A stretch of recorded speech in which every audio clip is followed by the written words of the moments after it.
about it. Wanted to talk Monster Squad. How about that? Monster Squad. Hell yeah. How'd you come to this one? Uh, I think this was one of those because this came out like right after the Goonies, right? Like Yeah, or what year is Goonie? I don't know off the top of my head. I I feel don't like either. 86.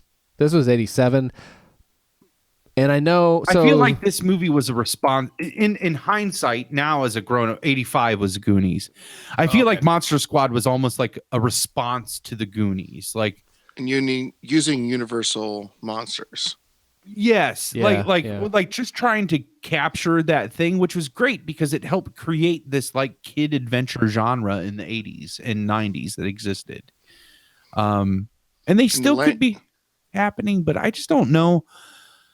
You just don't see like kids getting turned into monsters or finding pirate ships or flying into space, like building spaceships and flying to space. Like you just don't see that kind of adventure movies anymore. I don't know, for I kids. feel like Ready Player One is as close as you get to Yes. that these days, and I think that's Pete's how we ended up here. the reboot of Pete's Dragon was pretty good. That was a pretty good kid adventure movie. I guess they still do that. I don't know what I'm talking about. They just don't The group of kids thing though was Yeah. that was like a thing for a while, and I Yeah. don't feel like that's something we see a lot. Which is funny because I'm not sure. Well, okay, I have just a little tidbit because I always thought that too of the Goonies thing. Like this is the response to Goonies to cash in on that. Yeah. And I'm bet that's how it got made. But what I learned from the commentary, I listened to 2 commentaries. That's awesome. And watched a bunch, like a hour and a half behind the scenes. What I learned though was the guy that made and wrote or co-wrote, the co-writer and director of Monster Squad, Fred Decker, said that he was a big Universal Monsters fan as a kid, and yeah, he only mentioned the Goonies thing one time. He's like that actually wasn't. He's like, I could see how people would think that, but that just didn't happen to be the case. It came from this other series of events, and basically he was a fan of the Universal monster movies and the like things like the Little Rascals. So his idea was, what if in particular Abbott and Costello meet Frankenstein, which, as much as I talk about loving those movies, I didn't see Abbott and Costello meet Frankenstein until I was in my mid to late 20s. So And that wasn't, is considered in the Frankenstein canon of those films, right? Yeah, I think so, because you have Boris Karloff had not played. Oh, no, he didn't. I thought maybe he came back and played the monster for that, but he didn't. It was Glenn Strange, who had been playing him since like the late 40s, who was just a stuntman. Whatever. I don't have a lot of love for Glenn Strange, but somebody had to do it. But Lugosi was Dracula, Right. which is awesome, and that hadn't happened in a while. And Lon Chaney Jr. was the Wolfman, so that's important. And I did see it in my late 20s, and it is delightful, and it's considered to be an especially good example of horror comedy. Awesome. But so this guy Fred Decker, he wanted to make like the Little Rascals meet the monsters, basically. Yeah. And that's where that kind of came from. That's a cool idea. But so it is a great idea in it. I'm glad that you found that out, because it helps, like, it makes the Monster Squad a little more. I mean, I love the Monster Squad, don't get me wrong. I never considered it a ripoff of the Goonies or anything like that. Just like you said, it's probably what helped motivate getting it made, like at an executive level, like in a studio. Oh, yeah. And the money, Like, yeah. Goonies with the monsters. Yeah. Yeah, but I think that I'm glad that it came from a much purer place than just like, I mean, because especially in the 80s, I mean, we talk about canon films all the time. It would have been nothing for canon films to be like, hey, look at the Goonies, let's make something like that. You know, absolutely, you know what I mean? yeah. Like, I'm glad that it comes from a purer place than them just trying to cash in on something. Yeah, but as a Goonies kid, so you saw this like a couple years later, and you're like, oh, this will be like the Goonies. Yeah, I mean, all of these movies like came to me through 3 ways, probably. So my cousin, if I would borrow something from her, HBO, because we had HBO, that was like the one premium channel we had, and like, I mean, that's how I know canon films, because it was like HBO would just buy, because I'm sure they sold broadcast distribution to their movies for like nothing. You know what I mean? Yeah, So like HBO was just like, yeah, we'll buy it. Like, I remember you could set a watch. You knew it was summertime when Breakin' 2 Electric Boogaloo came on HBO. You know what I mean? Like, because they played that in the summertime. So, you see all those things, and then the third way would be like you guys, where it was like, all right, what movie do you want to rent? You know, and I saw so many movies like that where it was just like, my mom was like, you can rent one movie. What do you want to rent? Okay. And I think I want to say that's how Monster Squad came across my plate as a kid. Maybe my mom might have been like, oh, this is like the Goonies, or I can't remember if we saw it in the theater. Wow. I don't think we did, though. I think we went to my the cousin that was my age. I saw a few movies like that. Yeah. I think it was a rental. I think that's how I saw it, as a rental. That's how I saw the Goonies too, was a rental. I have a VHS. If you're on watching the YouTube, you can see it, or you can find it online. But like, that's a killer like cover in terms of, it's like, a brilliant cover. And it's like a classic box art cover, because you have those the ghost images of the you get the monsters kind of in the background. And if I can name at least 2 other movies that use that same style with vampires. So or that it reminds me, so Fright Night was one that used that same style, you know? Oh yeah, yes. I've never seen that, actually. That reminds me, I gotta see that. Oh my gosh, you've never seen Fright Night? No. That's a great movie. I love that movie. It's so good. I hear the remake's good too. The remake is pretty good, but the original is the best friend is one of the best vampires in a film I have ever seen. Like, one of the scariest, and one of the just like, I'm a vampire and I'm gonna fucking mess with you psychologically. Like, is the best, because the best friend gets turned in that movie into a vampire as like a punishment to him by the actual vampire. Yeah. And then he sends the best friend to like kill him, basically. And it is, oh my gosh, is it so good. That movie is fantastic. Fright Night is just like, I can't even tell you. Like, I can't even begin, so like, great. How great it is. Like, as excited. A vampire movie, it's so fantastic. I'm in. I watching the behind the scenes and stuff of this of the Monster Squad. The director's previous movie or two previous movies, both of which maybe I hadn't heard of. Night of the Creeps was the only one he directed just prior to that, which I thought I'd heard of, but I hadn't. But his first one that he was involved with was called House. Oh, that I can't watch that. Heard of. And Double D. That's the scary movie that turned Double D off to scary movies. Okay, yeah, I knew I heard of it somewhere. We heard that story on the 30 episode. Yes. That's when we heard that story. Oh, okay. So I was already kind of interested to check those out just for the period aspect and this kind of stigma that House had. So now I'm gonna have to add Fright Night. Sorry, Fright Night. No, Frighteners is that's Michael J. Fox. I feel like they use that the box art a little bit. No, they probably did. The director that was Peter Jackson directed the Frighteners. Oh, really? Yeah. I don't think I ever saw that, which I'd be interested in. That's a fantastic one too. Oh, that's so good. Michael J. Fox is amazing in that. I'm looking at Night of the Creeps. I'm just wondering, because that sounds familiar. He was talking about, in that movie, he basically just threw in every sort of B movie cliche you could ever think of. He just put it all in one movie. That's awesome. That sounds fun. I'm sorry. So I hopped in, but you saw it on VHS. VHS just as a rental is probably how it was. Just probably one of those things where, like, the first time I ever saw the Goonies, I was at a different cousin's house, because this cousin was my age, and my mom and my aunt went down and rented them, and like just came back and were like, oh, we were going to watch a movie tonight. We rented a movie. And I was like, what movie did you rent? And they were like, oh, Goonies. And I got so mad because I thought it was the Ghoulies, and I had already watched the Ghoulies, and I hated it. I was like, that movie's so stupid. The Ghoulies with the little monsters, they're so dumb. And she's like, no, Goonies. And then we watched the Goonies, and it's my favorite movie that I like ever. It's such a great movie.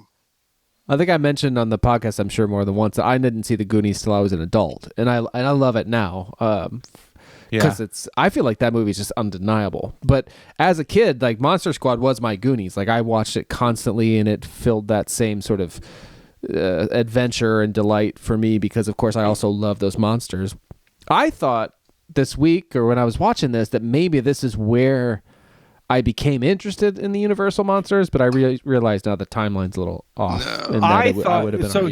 So this is my assumption in knowing what I know about the both of you and how you grew up and your parents and all those things. I envisioned your obsession with the Universal monsters came from it was an easy one that your dad Channel would let you 43. watch. Yeah, well that and you could watch it because they weren't bad. They were like WOIO, yeah. There was those channels, and I think it was on TV, but Dave became obsessed, and I certainly enjoy them. And those are the movies I remember: Wolfman, Frankenstein. I literally watched the Wolfman last weekend, like the first half of it, because I was like, I didn't know what to watch. It was like Saturday or something, and I needed to wind down, and it was like just starting to warm up. There's a big full moon, and it just smelled in the air. I'm like, I don't know. I guess the Wolfman. So I put it in, and that wasn't just the full moon. It's also the time of year because of that Frank and Drac midnight matinee show. They showed them in March, and so I was watching them in March and watching them throughout April and stuff. So here's my dirty confession. I don't think I have watched one Universal monster film all the way through. I could see that. I don't know that you could watch them now and be into it. Like maybe Creature from the Black Lagoon, was that officially a Universal monster? Yeah, that was like in the 50s. I think I don't know if I've seen that one all the way through. As an adult, I think I did watch that one all the way through. But any of the other, I mean, I know the cliche scenes. I know the "It's alive" scene from Frankenstein, and I know the hiss from Bride of Frankenstein when she's like, I know that. And I know that there's that amazing shot of Dracula where he just he turns and the camera zooms at one, and that gets used all the time. That of him turning. And they used to do this great thing where it doesn't always work. Like you can tell sometimes it's a little off, but they would try to put these pin lights right in his eyes. Yeah. And so you can see in a lot of shots where it's off, it doesn't work, but the time or two that it does work, it's pretty cool. Yeah. But yeah, I mean, I was a great age for that. I think I was an odd, I might have been the last sort of age range possible. But you weren't turned on to these from your dad as an easy, an easy one that you could watch that I don't have to edit. I don't have to take all the crap out of it. No, I honestly, I'm not sure how it would have happened. But it was all around that time and a little bit before the two things that we're talking about, because but maybe just before or something. But I don't know what it was that actually truly. I'd be curious if Dad's into just that, or maybe maybe they remember how it happened. I mean, Mom's sci-fi, but anyways. Yeah. Frankenstein and the Wolfman were my favorites, and those are the ones that stand out. I could watch them front to back. Enjoy it. So Frankenstein. Yeah. I'm pretty sure I can. And Dracula. Yeah, I'm Dracula's pretty sure. All right too. Dracula's a little bit more boring. Of the three, Wolfman is probably the least boring because it actually has score music throughout.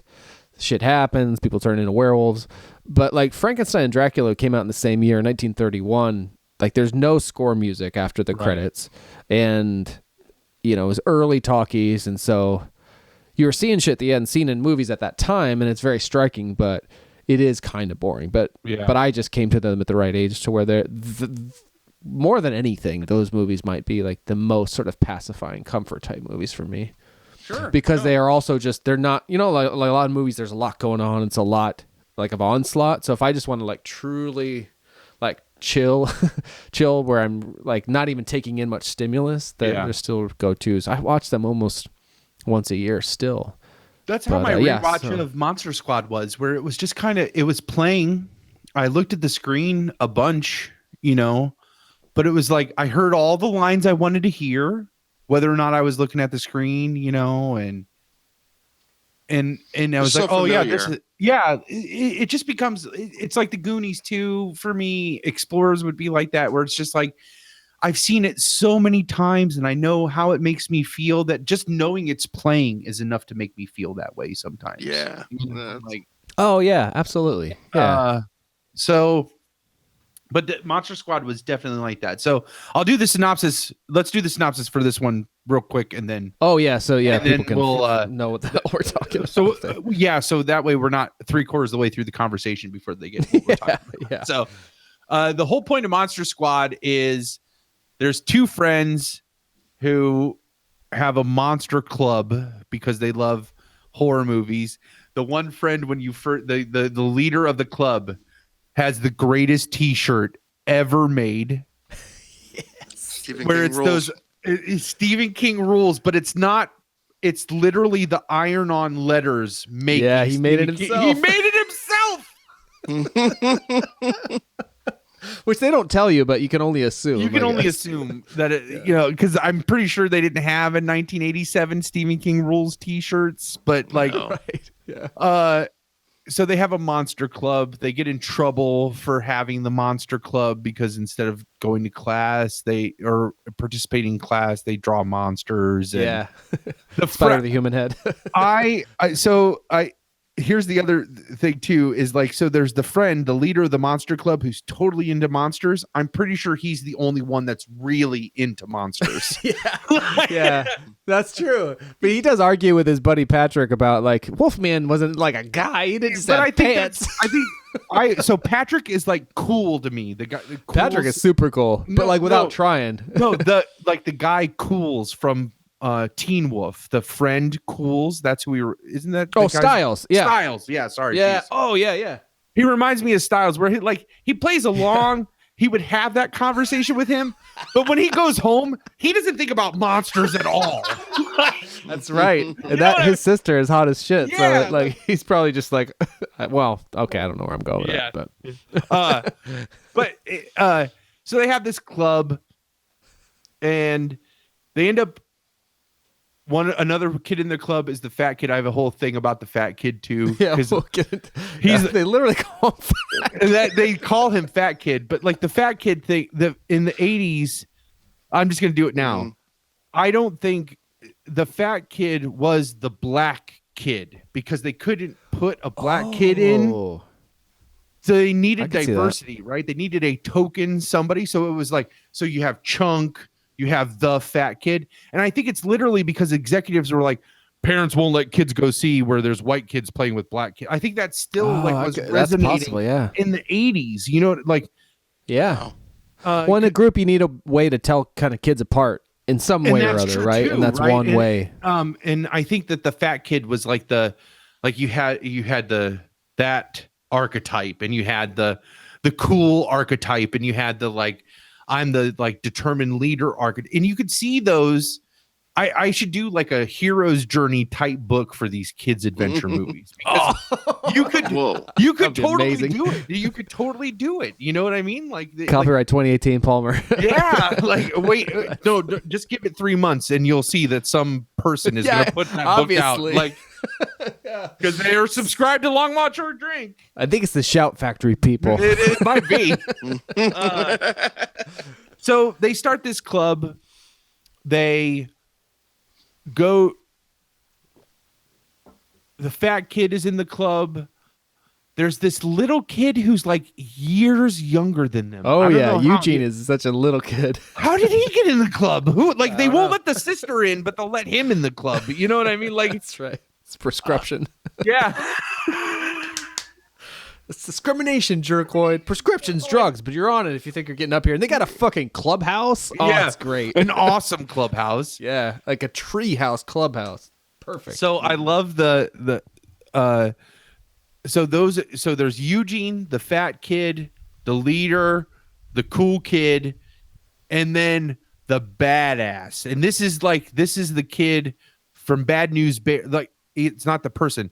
The character. Think Bad News Bears. The kid that like rides the dirt bike Kelly around Leaks? and like is that smokes. Right? Smokes is that cigarettes. The Bad News Bears one? Kelly Leaks? Am I making that up? No, I think that is his name. But you mean the character's name, not the actor. The character's name, yeah. Yeah. Something he like smokes that. cigarettes and curses all the time and rides a dirt bike. That kid is in here, but instead of a dirt bike, he rides a banana seat bike. That's right. And he wears a fucking leather jacket with a collar pop. He's a 1950s greaser.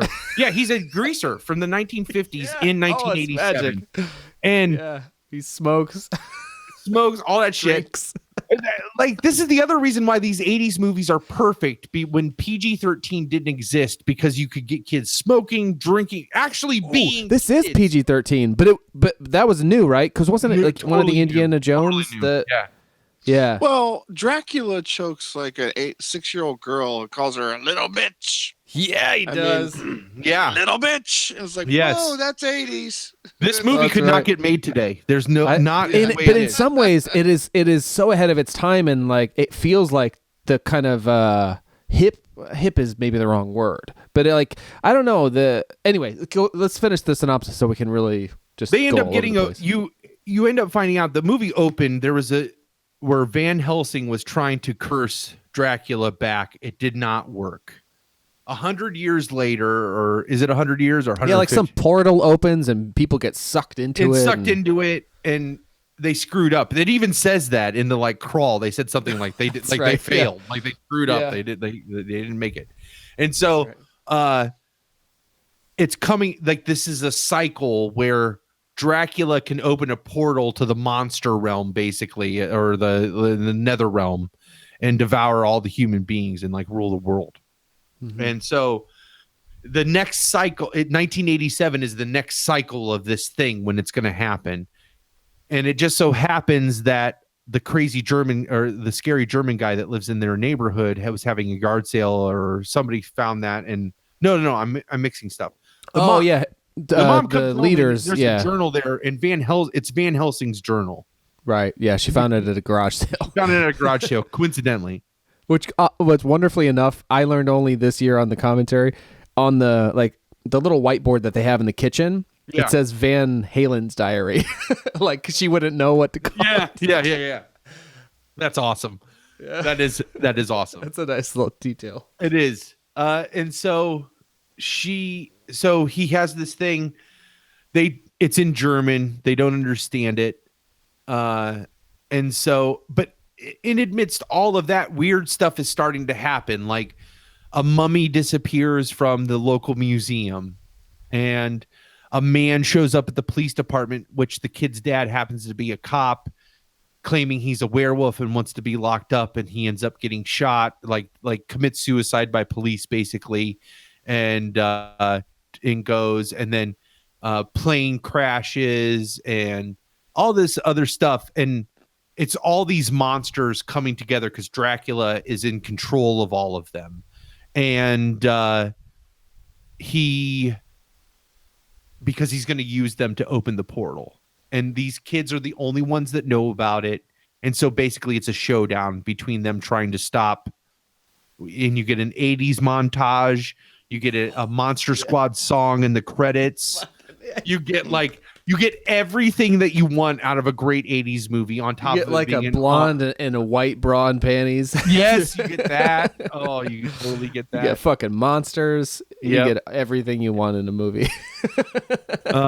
So it's everything I want in a movie.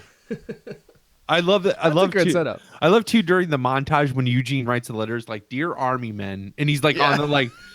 And then they show up. I always, as a kid, I was like, "What the fuck?" Like that. Like, all right, son, where's the monsters? Like that. That kid's gonna mobilize the even the reserves. Like, there's no way a letter from a 6-year-old is gonna mobilize the army reserves. You know. That's true. By that time, though, you're so in that I guess you. I don't know. I always thought that was stupid, it's the same but thing with the octopus thing that Data says at the end of Goonies. Even as a kid, I was like, "Come on, that's a glaring plot hole." I didn't even know what plot holes were, and I was like, "Come on."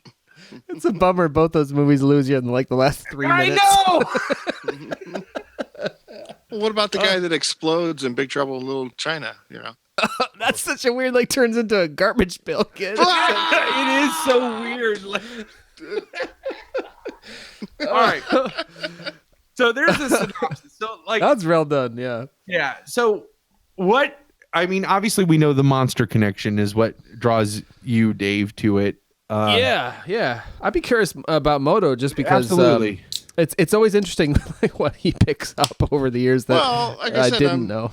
No, I'm Dave's brother, and it's funny. Some of the stuff I was not allowed to like. I was not allowed to like U2.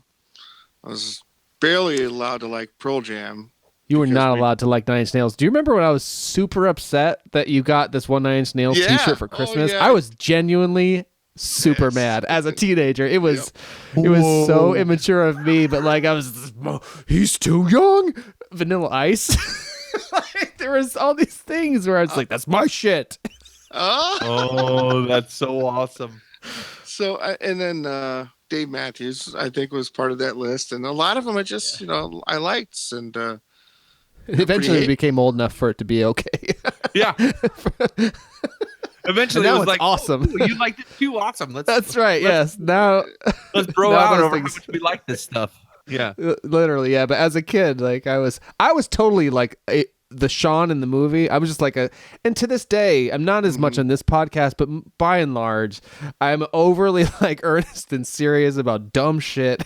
And if monsters came, I'd be like, I fucking know what's going on here. No one's going to do anything about it but us. Yep. With the Monster Squad. Like, and it ends with that. Like, oh, yeah. And they're all standing posed just like they are on the box art. And God, it's so perfect. And the rap song comes in. It's so 80s. It's so 80s and perfect. It's so perfectly. I don't want to forget to mention this, but there is. Oh, I clicked off it. I'll find it. There's a soundtrack website. No, I didn't click off it. It's download-soundtracks.com. Yeah. I was trying to find the Monster Squad soundtrack, and I couldn't. And then I stumbled across this website that seems to post soundtracks that are not commercially available. Like, because I was trying to find it like iTunes, Amazon, whatever. Yeah. I found a vinyl pressing, which was pretty interesting. Whoa. But eventually I found this site, download-soundtracks.com, and I found so much magical things on this, not the least of which is 2 versions of the Monster Squad soundtrack. One that has more music than another, like it's a long, kind of an extended thing. So like probably the score stuff too with it. Yeah, like the one had just the score that I think came out in 2007, actually, with the DVD for the 20th anniversary. But there was a 2015 one that had a little bit more music, and it had the rap and the rockin' till you drop. Oh, yeah. Until your heart stops. Yeah. The montage one. The montage one, yeah. So if you're into Monster Squad, if that's why you're listening to this and you don't have those, you should go to download-soundtracks.com and get those soundtracks because it's super fun. Anyway, sorry. I just wanted to plug. The montage, the other thing that lost me, even as a kid, at the montage was like, that guy's making bullets at school. Like, even that's so fucking awesome. It is so fucking awesome. That's why that kid's a badass. But I'm just saying, like, oh man, that montage is again, this is a great quintessential because it's like 87.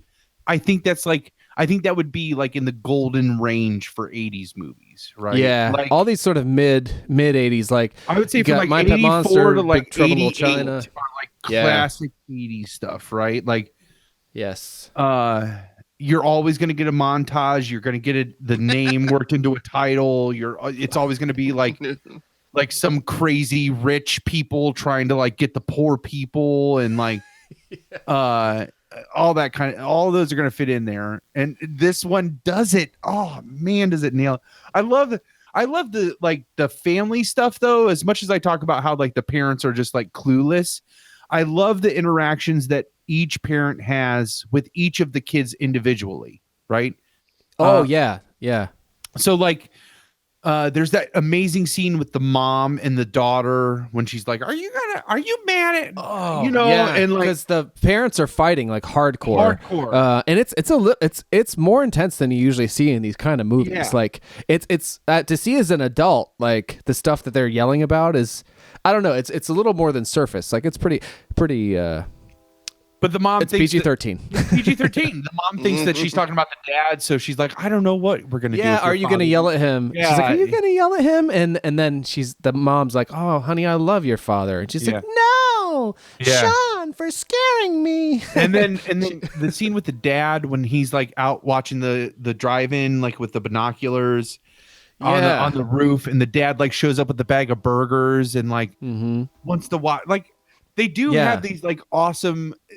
I can say that I love too the cinematography of this movie. It's really shot well. Like it is, like much better than it maybe deserves to be. That's not the right way to say it, but like it's not punching above its weight in terms of like a low budget whatever. Like it looks great.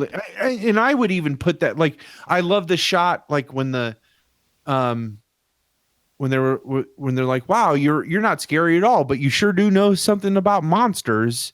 And my God, and he's like holding the door, and he's like, perhaps I do, and like, or he says some line like that. That is what he says, and the camera cuts to just the shot of his arm as it's like closing the door, and you can see the Jew tattoo, concentration camp number on his arm. Yeah. And that's all they say about it. And that's all they say. But you're just like chill. Like as an adult, when you see that, you're just like, because I remember as a kid asking my mom, like, what are are those numbers? Like, what is that tattoo? And she had to explain that to me. Like,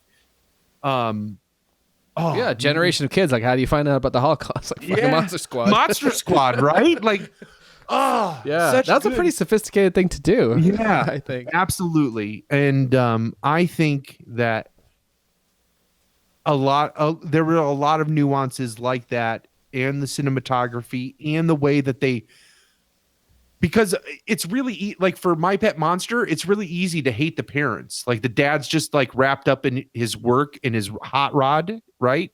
Could care less about what's going on with his kids.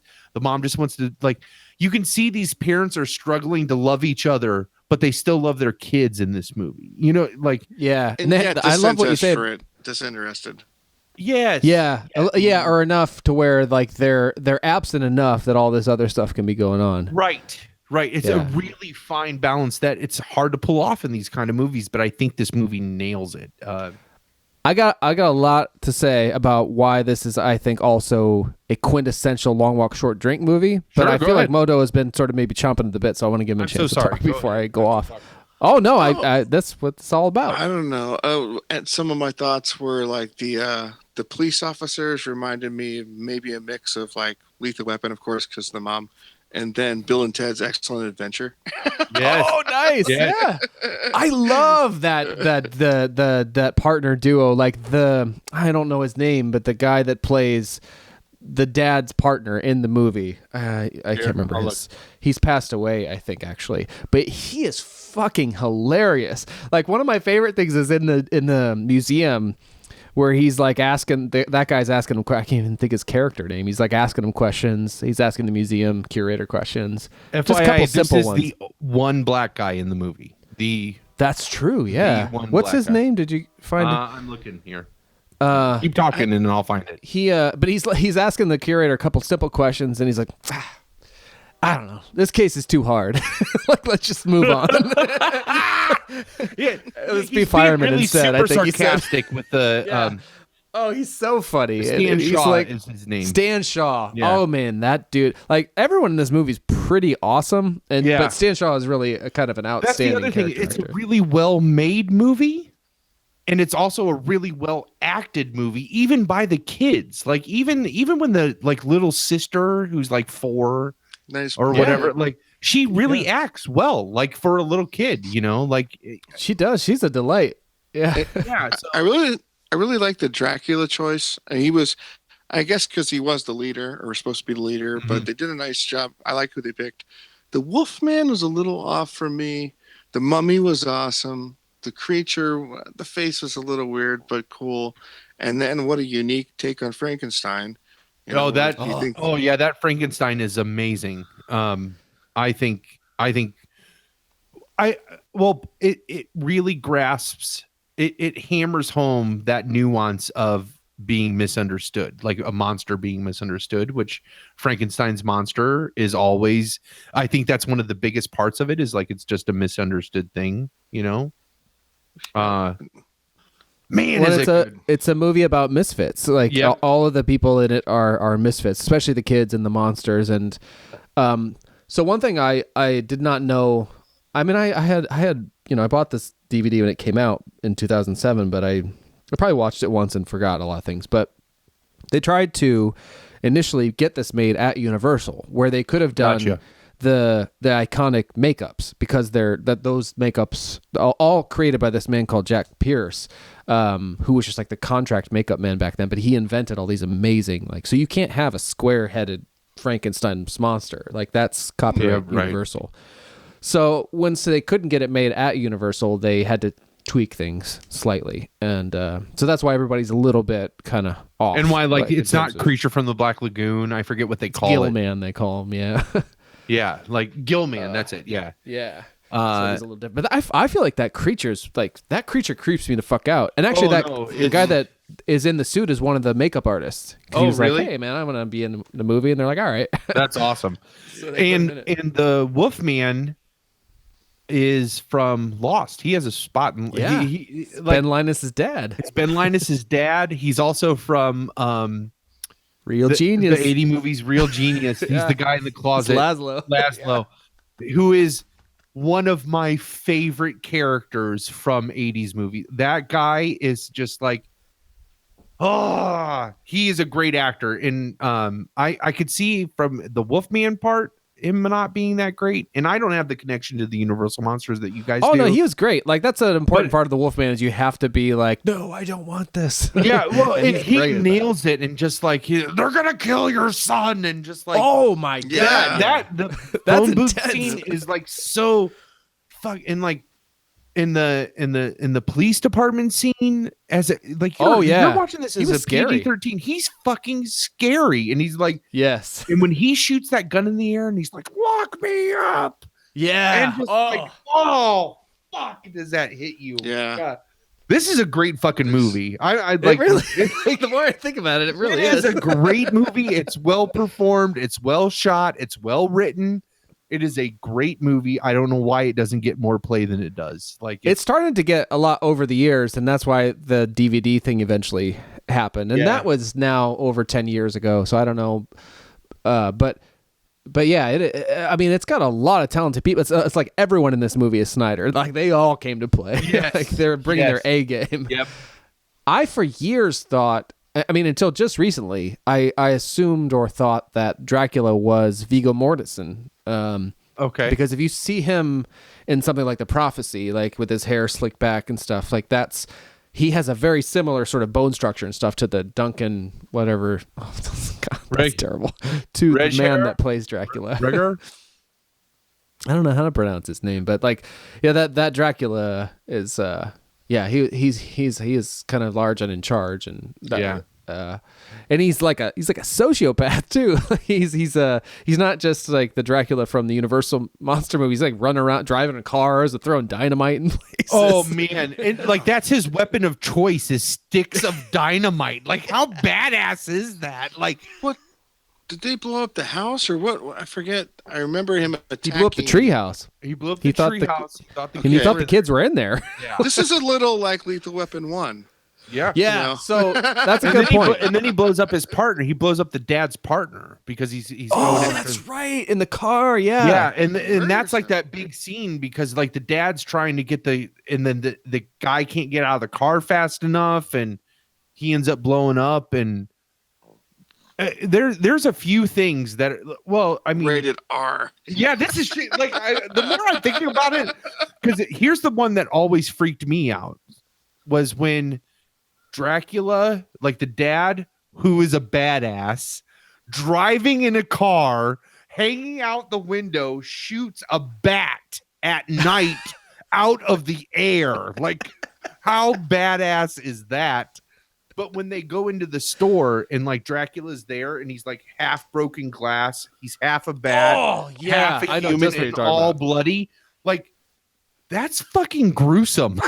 And body horror, like, it's a really good example of body horror. It's and super just, gross. Like, it's so gross, and he's like all shaky and just like, it looks like the thing in American Werewolf in London, where like that extended, where part of the actor's body is probably under the floor. Yep. I mean, you don't think about that when you're watching it, but it's so disturbing, like that the lower half. And If you've ever seen, if any of our listeners have ever seen the 4th Alien movie, Resurrection, when she finds the room that are full of Ripley clones and the one that's in the bed begging to be killed, that's what it looks like. If you've never seen this, like, it's just so gross. So we're moving toward this alien show, I think. Yeah. But I think that is out of all the other shit that happens in that movie, I think that one shot, and it's only like 3 seconds long. It's not very long at all. Yeah. It's gross. Yeah, it is so horrific. It always grossed me out too, the transformation in the car for the Wolfman, where his like knuckles are bubbling. I used to have to cover my eyes for that one. Yeah, I hate that shit. Even though I hate body horror, but since I was a child, I love transformations. Like I used to, like, before I made video movies, I would draw stuff, and I love to draw the transformations of things. Like I would copy like I did watch the Teen Wolf cartoon. I would copy the frames. I'd pause my VHS with the fuzzy thing, and I would just copy that. And then a Mumra transformation from. Oh yeah, that's that's probably one of the Thundercats. Yeah. Yeah, so I love that stuff, but it grossed me out, this one. Like the werewolf kind of looked like the television show Werewolf. It was a little bit. I could see that. Be, yeah. Extended mouth and everything, but as far as Universal monsters go, like you said, it's it's the one Laney Chaney. What was his name? Yeah, Lon Chaney Jr. It doesn't look like that one. Yeah. They took it further, made it more wolf-like than... and the nards. The nards were bigger than other... Wolfman's got nards. Wolfman's got nards. There's only one way to kill Wolfman. And that's I love that. I love those fucking rules, too. Like, that just speaks to me. Like, and they adhere to them, and they all work. And they all work, and they're like trying to quiz Rudy. Rudy's the tough kid that... there's so many things about this. Can I introduce that scene? Are you talking about the scene where they introduce Rudy? Yeah, please do. I was a fat kid. I'm still a fat kid, but I was the fat kid, and the fat kid, in my opinion, is the black kid, right? He was the one, but in this movie, the fat kid was like awesome, right? Like. And so he's a Ben Hanscom, right? Yeah. Yes. He is. I wonder if they don't mention that as an influence, but it'd be hard to imagine it wouldn't be, having come out in 85. Sure. It came out. Absolutely. Yeah. And so, in the first time that you meet Fat Kid and that you meet the cool kid, what's his name again? Rudy. Yeah. So Fat Kid's getting bullied by the older brother from Wonder Years and some other kid. I know, that's how I always thought of it too. Yeah. That's what Ash said. She's like, "Oh, it's the older brother from Wonder Years," when she walked in while I was watching Monster Squad. And I was like, "Yeah." And wait, I need to give you the shortest aside before you really get into this. So that guy eventually went on to like create these sort of industries and entertainment. Like, he became a kind of a behind the scenes guy, but he was also good friends with Scott Baio. And I don't know if you remember, but in somewhere in the 2000s, there's a VH1 show about Scott Baio, like a reality TV show. Oh, yeah. And it was a guilty pleasure of the bride and mine. And there's one scene I will never forget where that dude earnestly yells at another human being, "Don't compromise my time with Scott Baio." What? They're on like a golf course. And he yells at somebody and says that. Whoa. So EJ is a lot less tough to me now, because I picture him like fighting over time with Scott Baio, calling Kevin Butthead all the time, Right? Yeah, but in this scene, he's beating the shit out of Horace, and so Rudy comes to the rescue. Yeah, knocked his Snickers bar down on the ground. Yeah, stepped on it. Oh, I was gonna say about My Pet Monster, it's like this close to being a Snickers commercial. You know what I mean? Sorry, you really become a monster when you're hungry. I know. Okay, let's zip back down. Okay, take us now. Yeah, take us there. Then up on the bike comes. So Fat Kid, because that's literally his name. You don't even you know his name is Horace, but they call him Fat Kid. Horace, yeah. As I say in that scene. And so he's being bullied. They he has a Snickers bar, and he's like, "I have a glandular problem. I can't help it." And they knock the Snickers bar out of his hand and then step on it, and they're bullying him basically. I mean, they are bullying him, and then fucking Rudy shows up. Like, he shows up on his banana seat fucking bike and his fucking cuffed peg blue jeans and his leather jacket and his smoking. All he needed, he had a regular comb. He should have had a switchblade comb. If he would have had a switchblade comb, it would have been awesome. But I agree. He comes pulling up on his banana seat bike and he does the stop. The stop. If you were cool, you could do this stop when you were a kid, where you hit back on your pedal to engage the wheel brake, but then you slide out the back end and you just kind of stop. Mm-hmm. So he does that. He does wheel that. Brakes are where it's at. And everybody's silent because, of course, everybody in the school is watching them bully Fat Kid and nobody's sticking up for him. Pussies. Rudy. Until Rudy shows up. Yeah, pussies, exactly. Well, we're in the 80s and I was channeling Pumps, so. Yeah, no. I heard it. I heard it in my head. And so Rudy shows up and he sits there. He doesn't even acknowledge what's going on. He just stops his bike and pulls his cigarette out of his ear and lights it. Right? And then basically makes the bully eat the Snickers bar that he just stepped on. And and they cut to this shot of Fat Kid's face where he is getting a lot of pleasure out of watching EJ getting hit what he deserves. But he's also like tear streaked and stuff. Like, it was pretty. Yeah. And on the commentary and stuff too, they were talking about, like, I think I can't remember the actor's name, but they're like, I think he was really shaken. There and he's since passed away. Everybody talked about him with such glowing praise of, like, being such a sweet kid. Oh, really? Yeah. But they're like, he seemed kind of upset by all that, the bullying he was taking. Oh, really? I can totally see that now, and I can say, like, being a fat kid growing up, I didn't get bullied like that at all. Like, I mean, kids called me fat or whatever, but not like that. Oh yeah, EJ's pummeling him on the ground. Yeah, I have a strange interjection.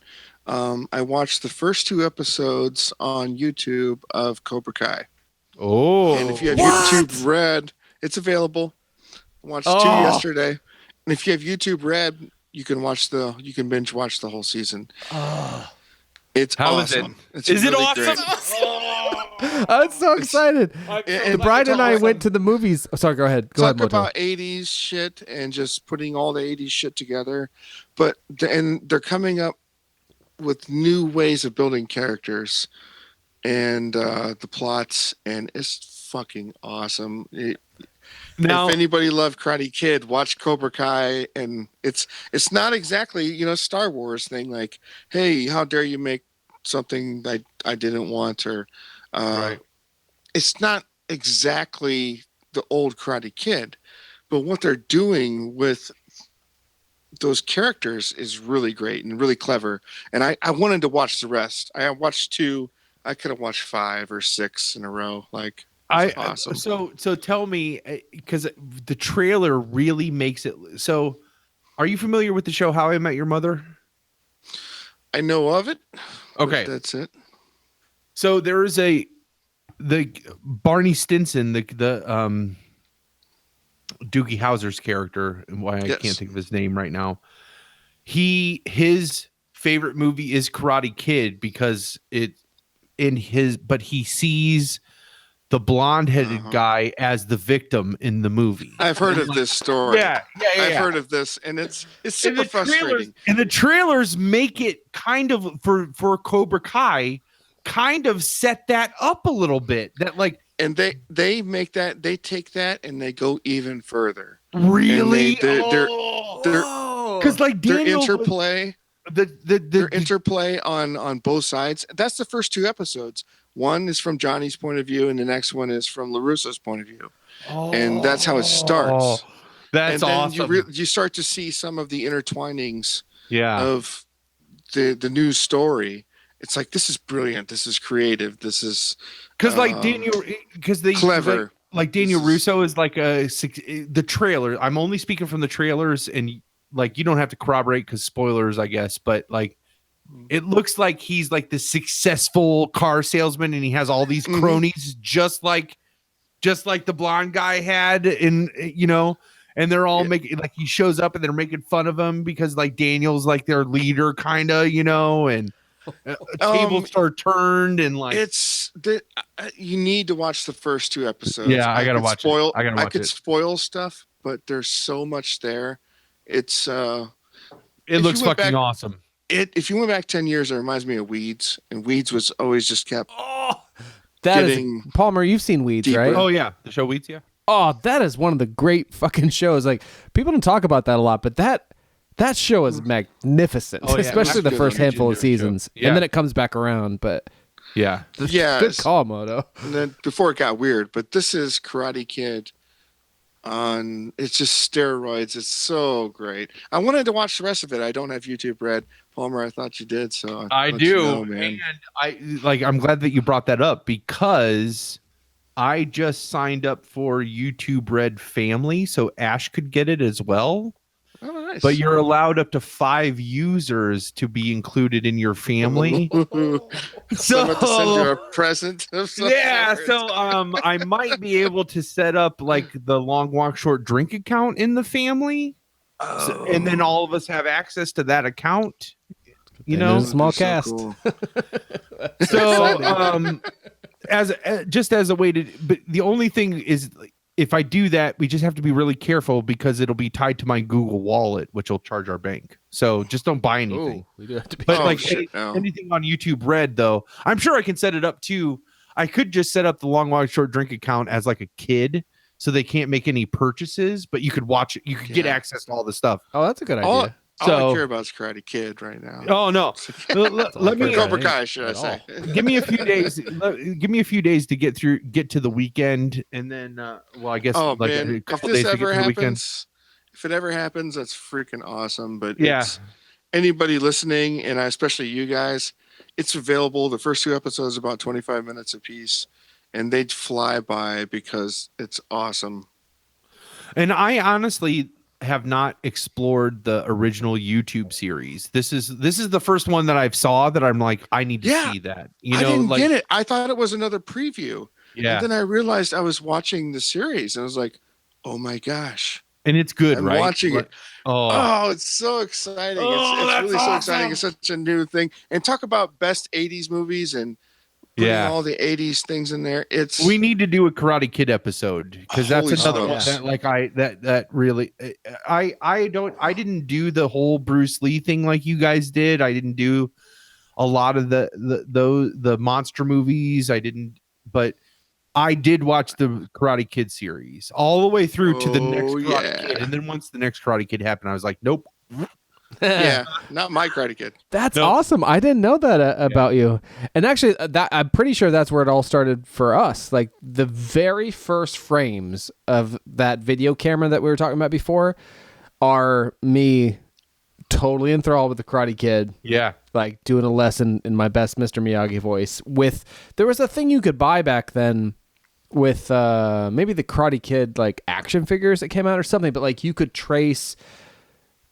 There was some way you could trace from some sort of cardboard the insignia on his headband. Oh, nice. And so I had done that to a headband and was wearing the same sort of karate pajamas that I wore to be Dr. Jekyll. I'm like, "Oy," I'm talking through a lesson. It's so absurd. I can remember my brother making fun of me for trying to do a crane kick. I also Over the Top, like the movie Over the Top. Did you guys watch that? Yes. Are you fucking kidding me? Tango and Cash. Yeah. I literally have Tango and Cash up on the soundtrack window of that download soundtrack. I'm sharing my screen while you talk about Over the Top, which is one of my favorite stupid movies. I'm wrestling my brother, and I tried to do the Over the Top move where he like wraps over the thumb, and he's like, "Oh, he's trying to do Over the Top," and it didn't work. That works sometimes. It does work. Is my screen sharing? I was 6 and my brother was 16. Like, oh, look at that. Yeah. Can you see the Tango and Cash? Or did I not do it right? Yes. I just can't talk. As soon as we talk, we come up on the screen. So you. Oh, but it's showing up, right? The Tango and Cash soundtrack by Harold Faltermeyer. Yes. Badass. Who actually, I learned, so one of the prizes that I got from this website was the Cuff soundtrack. Nice. But that's the same guy who did like Beverly Hills Cop and stuff, and you could hear it. I mean, Beverly Hills Cop and Cuffs, like it's got that. $50 a year, buy a lot of beer. Things are going great, there's that. Yeah, and they're only getting better. But this guy Harold, what's his name? Like, yeah, all his movies you'd recognize them. But I actually Over the Top. I love Over the Top. But there was a time at I think it was Dano's or the Grant where I had great luck with the thing where you do Over the Top with the thumb. Oh yeah. With possibly against pumps, but what I was doing, I don't think it was so much my moves or my strength. I was singing the songs from Over the Top and stomping my foot. Yeah. I just remember him like driving the semi with one hand and like working out his arm with the weights with the other hand, and it's just like, oh, that's so awesome. That's a montage scene. That's like him. Oh, sure is. Yeah, like fucking Kenny Loggins, and it's like, meet me halfway across the sky. Like, we're so the next, obviously, Long Walkers. The next 30 episodes are just going to be reliving 80 movies we loved. So many good ones. So definitely, I definitely check out Monster Squad. Check out My Pet Monster. We probably won't tweet it because I'm sure there's some copyright thing, and we don't want to get it. I don't want to get it blacked out of YouTube. But maybe if you search My Pet Monster movie on YouTube, you might be able to find it. There was a bunch that came up when I did. Yeah. And then rent Monster Squad if you haven't seen it. If you were a child of the 80s, you'll love both of these movies, I think, for sure. Oh, fuck yeah. Yeah.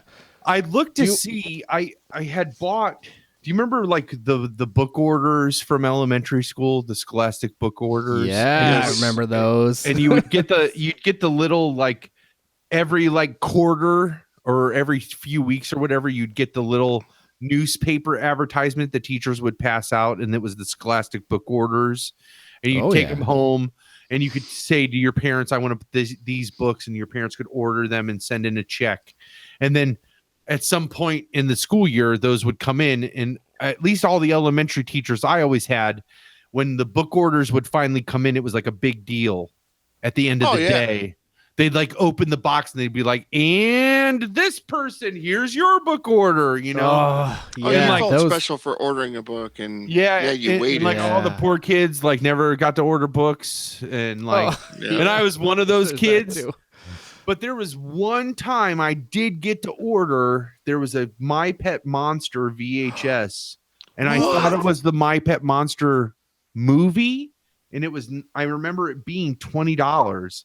It was like the most expensive thing on the Scholastic book order, and my mom sent the check in for it, and when it came in, everybody else got books. This is the first time too. And the first and only time I got to order something from the book order. And I remember like Mrs. Nolt being like, and somebody ordered a movie, and then held up like the My Pet Monster thing, and it's Palmer's, and she held it up, and like the whole class was like, because it was a VHS tape, and I got to walk up and get the tape, and like I remember holding it over my head, and like the whole class was like, yeah, I'm serious, I'm not making this up, like this is all. And like I got home thinking I'm going to be like, this is the My Pet Monster movie, and I put it in. Do you remember Reading Rainbow when they would read the book finally? Reading Rainbow. And it wasn't animated. They would just like they would Ken Burns it, where they would like pan across the pages of the book, and like he would read it over. You know what I'm talking about? Yeah. You know the style I'm talking about? Yeah. That's fucking what the My Pet Monster movie was. It was a 10-minute reading of the My Pet Monster book that was also available in Scholastic. It had that same style of like, it was like the cheapest animation ever, where they just like panned across the pictures of the page, and you're just like, I remember I only watched it once as a kid. It was also one of those VHSs where the reels were this big. You know what I'm talking about? Like the big giant reels. Yeah, like, because it was so short. Because it was short, right? Yeah. Oh man. I was so pissed as a kid. I can't imagine how my mom felt. Like that first part sounded so great. Yeah. Cheated. Yeah, totally cheated. Lie. So liars. Oh. So I have some tidbits from the thing, but I know it's getting late too. Do people have to wake up early? No, go ahead. I mean, what the hell? You have to pee. Let's take a quick pee break, and then I'll hit just like with tidbits. I mean, other than the tidbits, I don't have a lot of personal stuff. But hanging out with my buddy, my buddy. Except that was My Pet Monster was way fucking cooler than My Buddy. I can't picture My Buddy. My Buddy seems like it would be creepy because it was a human type thing, right? Yeah, kid sister. And sister was like the like girl counterpart, and that all was around the same time as like Child's Play came out. Ooh, yeah. Was there tapes that went in the backs of those? No, you're making that up. Teddy Ruxpin. Care Bears. Teddy Ruxpin. Don't say that to Ted. Which they brought. Teddy Ruxpin is back. I was at Target the other day. There's Teddy Ruxpins you can buy at Target right now. And I bet all the information that's recorded is sent to the government about our children and what they're saying. I'm sure. Yeah, probably. We're sharing it with North Korea. Let me tell you, My Pet Monster and I know. Oh man, I can see it in his eyes. He's seen some shit. This guy, he knows. All right, let's go. And then we'll come back. Let's take a quick break, and then I'll hit you with when we come back, I'm going to say why this is not only a quintessential 80s movie, but maybe the most long walk, short drink movie that we've discussed so far. All right. Okay, we'll be back.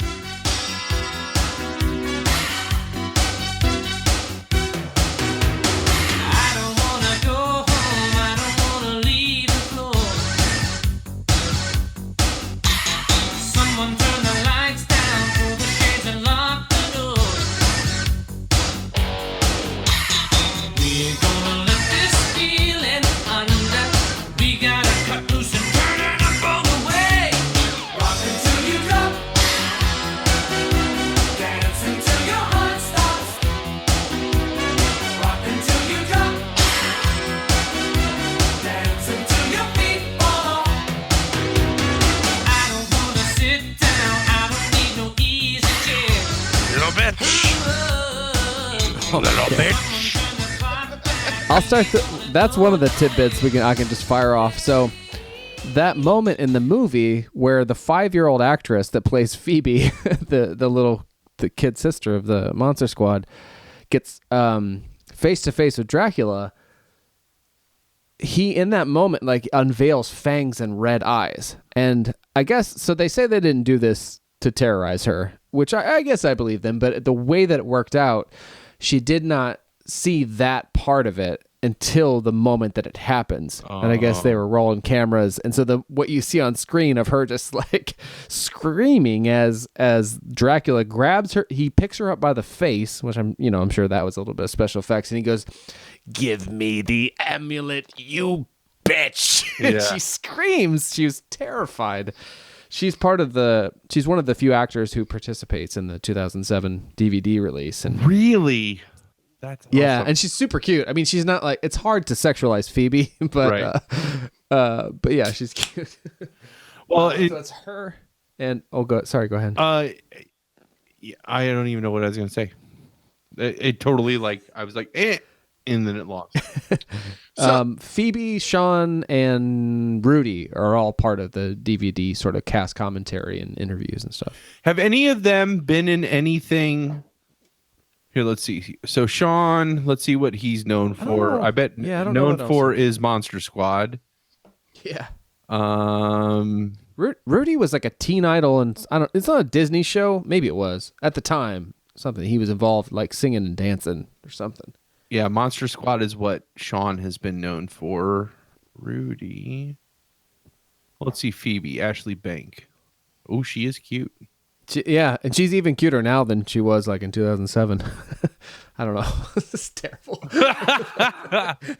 Again, or at least on the IMDb, I saw the IMDb. Best known for Monster Squad.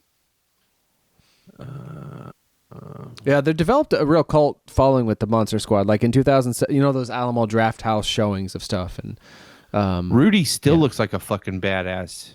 Man, that's what they say. Like in the behind the scenes and stuff, they're like, there are a lot of people that went out for that role that you would know by name, like as an actor. But that guy on, what's his name? Ryan Lambert, which is funny because there was that singer from American Idol that was Ryan Lambert. But yeah, he came in. He's like, he came in at whatever age he was, I don't remember, he lit up a cigarette and did the scene like he didn't give a fuck and left, and they're like, that's Rudy. But like they were just talking about him like he was that kind of cool that he wasn't really trying. That's just like what he was like. Yeah. And they said in the thing, he's like, he's still cool. So that's kind of what I sent his IMDb page so you can see what his picture looks like. It's the last link I sent. Oh yeah. I haven't seen this. He Oh, Jesus, yeah. That's different, but still cool. He still looks like a badass, right? He looks like Styles a little bit in some of these pictures. And he's so cool, great. And he doesn't give so many fucks that he's this badass at school that wants to go be in this monster club. Like, I'm in the goddamn club, aren't I? Oh, yeah. That's one of the best lines ever. Why? I guess he's the leader of the Misfits in a weird way. He's not the leader, but he's the hope. He's the hope for them. That's what he is. Nice. He's the badass that they all want to be, but he actually is the badass, which then escalates them into badassadom because they're like, okay, I can be awesome, or I can I know he's always going to have my back. But what ends up happening is they all end up coming up to his level. They think they're just always going to be under him. Like, the name's Horace. Yeah. The name is Horace. Like, I used to do that line all the time. Like, oh. Give us a scenario in which you did that line. So just for listeners who might not know the movie, there's a moment toward the end where the Monster Squad fights the monsters, and EJ and his friend that were bullying Fat Kid, also known, or Horace, also known as Fat Kid, they're hiding in this comic store from the creature from the Black Lagoon who's coming after them. And then I don't know how Horace gets a shotgun, but he does, and he shoots Creature or Gilman. And then EJ and his buddy come out, and they're like, nice shot. He's like, yeah, and he goes, and there's this great heroic shot where he's like, my name. Again, you say it, Palmer. Again, the cinematography is so awesome because they're like, whoa, nice shot, Fat Kid, and the camera is looking at them, and it cuts as soon as they say Fat Kid, it cuts to a back shot of him, and he turns and looks at the camera, and he's like, the name is Horace. And he picks up the shotgun and he's like, and he racks the shotgun. And you're just like, and again, it's like Rudy provided that hope to escalate all of them up to this, that they all are badasses. Like he is the hope of the group. I get what you're saying, where he's like the leader, but he's not the leader. Yeah. Sean is definitely the leader. But Rudy is, even to Sean, he's what gives Sean that hope of we can do this now because we have this one guy that we know is a badass. So we'll try to be as much badasses as we can because at the end of the day, we know he'll save our ass. But then he doesn't have to because they're all badasses. Because they're all stepping it up. Yeah. They all step. Well, and they're all misfits. That's the funny thing too about Rudy is and the actor makes a good point in the commentaries and stuff is because it's like, why is Rudy, who's so much older, want to be a part of these guys? Yes. Yeah, he's say he's in probably middle school, I guess. Rudy would probably be in middle school, and they're all 12 or something. Oh, well, maybe they're in middle school and he's in high school. I don't know, but it's something like that. They could be sixth grade. I mean, that's a big hierarchy difference. Trust me. But he's definitely to be as cool as he is and really want to hang out with these kids is a little he's got to be out of place as well because he's the only one that's a 1950s greaser. He watched the Universal movies with the real Wolfman. Yep, that's so funny too. Where Phoebe's she's like, I heard he killed his dad. Yeah, it's everybody knows. Where did Phoebe hear that? But But yeah, so it's interesting. Like once he as Horace comes in, he's like runs in, he's like, Rudy saved my life. They're like, what? He's like, Rudy saved my life. He needs to be, can he be in the Monster Squad? And then suddenly, like, this older kid is in the treehouse, like looking across the way at this girl, like through the blinds and this binoculars. And then they're quizzing him to like let it, whether or not they're going to let this cool kid into the Monster Squad. And they're like, you know, what's the way to kill a vampire? And he's given the ways. And there's a running gag about like kill a werewolf. This is where they lost me even as a kid, because like, why the kids in the Monster Squad are like, how do you kill a werewolf? And Rudy's like, silver bullet. And they're like, okay, what else? And he's like, that's it, silver bullet. And they're like, sorry, Rudy. And they're like going through this list of like, as if they don't know. Like, I don't remember some of the dumb examples they gave, but like that I was just like, a knife with a silver knife or a stick with a silver handle. Those are the other ways, right? Well, that's amazing that you said that, because that is literally verbatim the words from the Wolfman 1944. A silver bullet. Wow. A silver but that's bullet, not what they a say. silver knife, or a stick with a silver handle, right? Oh my God. It's like like what do you think you kill werewolf? I know, I could be a Monster Squad. I know shit. How do you know that verbiage? That is literally what the old gypsy woman says in the werewolf movie. Because again, I've seen the quintessential scenes of all those movies. That's a quintessential scene. I've seen that. Yeah, I couldn't even that's tell. why it bothered me. These kids are like throwing out like, I don't know. Exactly they're throwing out dumb shit. I know exactly what movie. It's one of the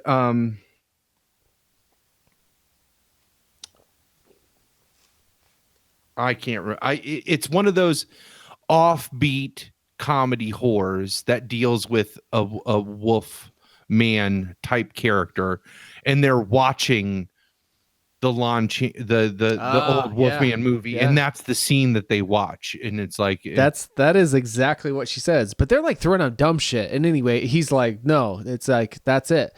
And so towards the end, where like I think the dad or Sean throws dynamite in the Wolfman's pants, and he blows up in an alley. Yeah. But then he like comes back together, and and eventually Rudy has to shoot him with the bullets he melted down. Special effects wise, that scene is even as a kid, I remember his leg sliding across the street, and and it makes that sound that a leg would make sliding across the asphalt on its own volition, and it slides across and connects with the torso, and you're just like, ooh, like as a kid, I remember being so disgusted by the idea of that. But is it good? It's like the T-1000 15 years ahead of time. With meat, with meat instead of metal. Yeah. You know what I mean? Like, and nards. Nice. Meat and nards. Meat and balls. Well, all right, I'm gonna get into like the tidbits. Sorry, go ahead. I feel like we haven't talked about the old you gave the teaser, but then we just went on a long walk away from it. So it's a long walk for. What were we gonna say? Moto about the scary German guy.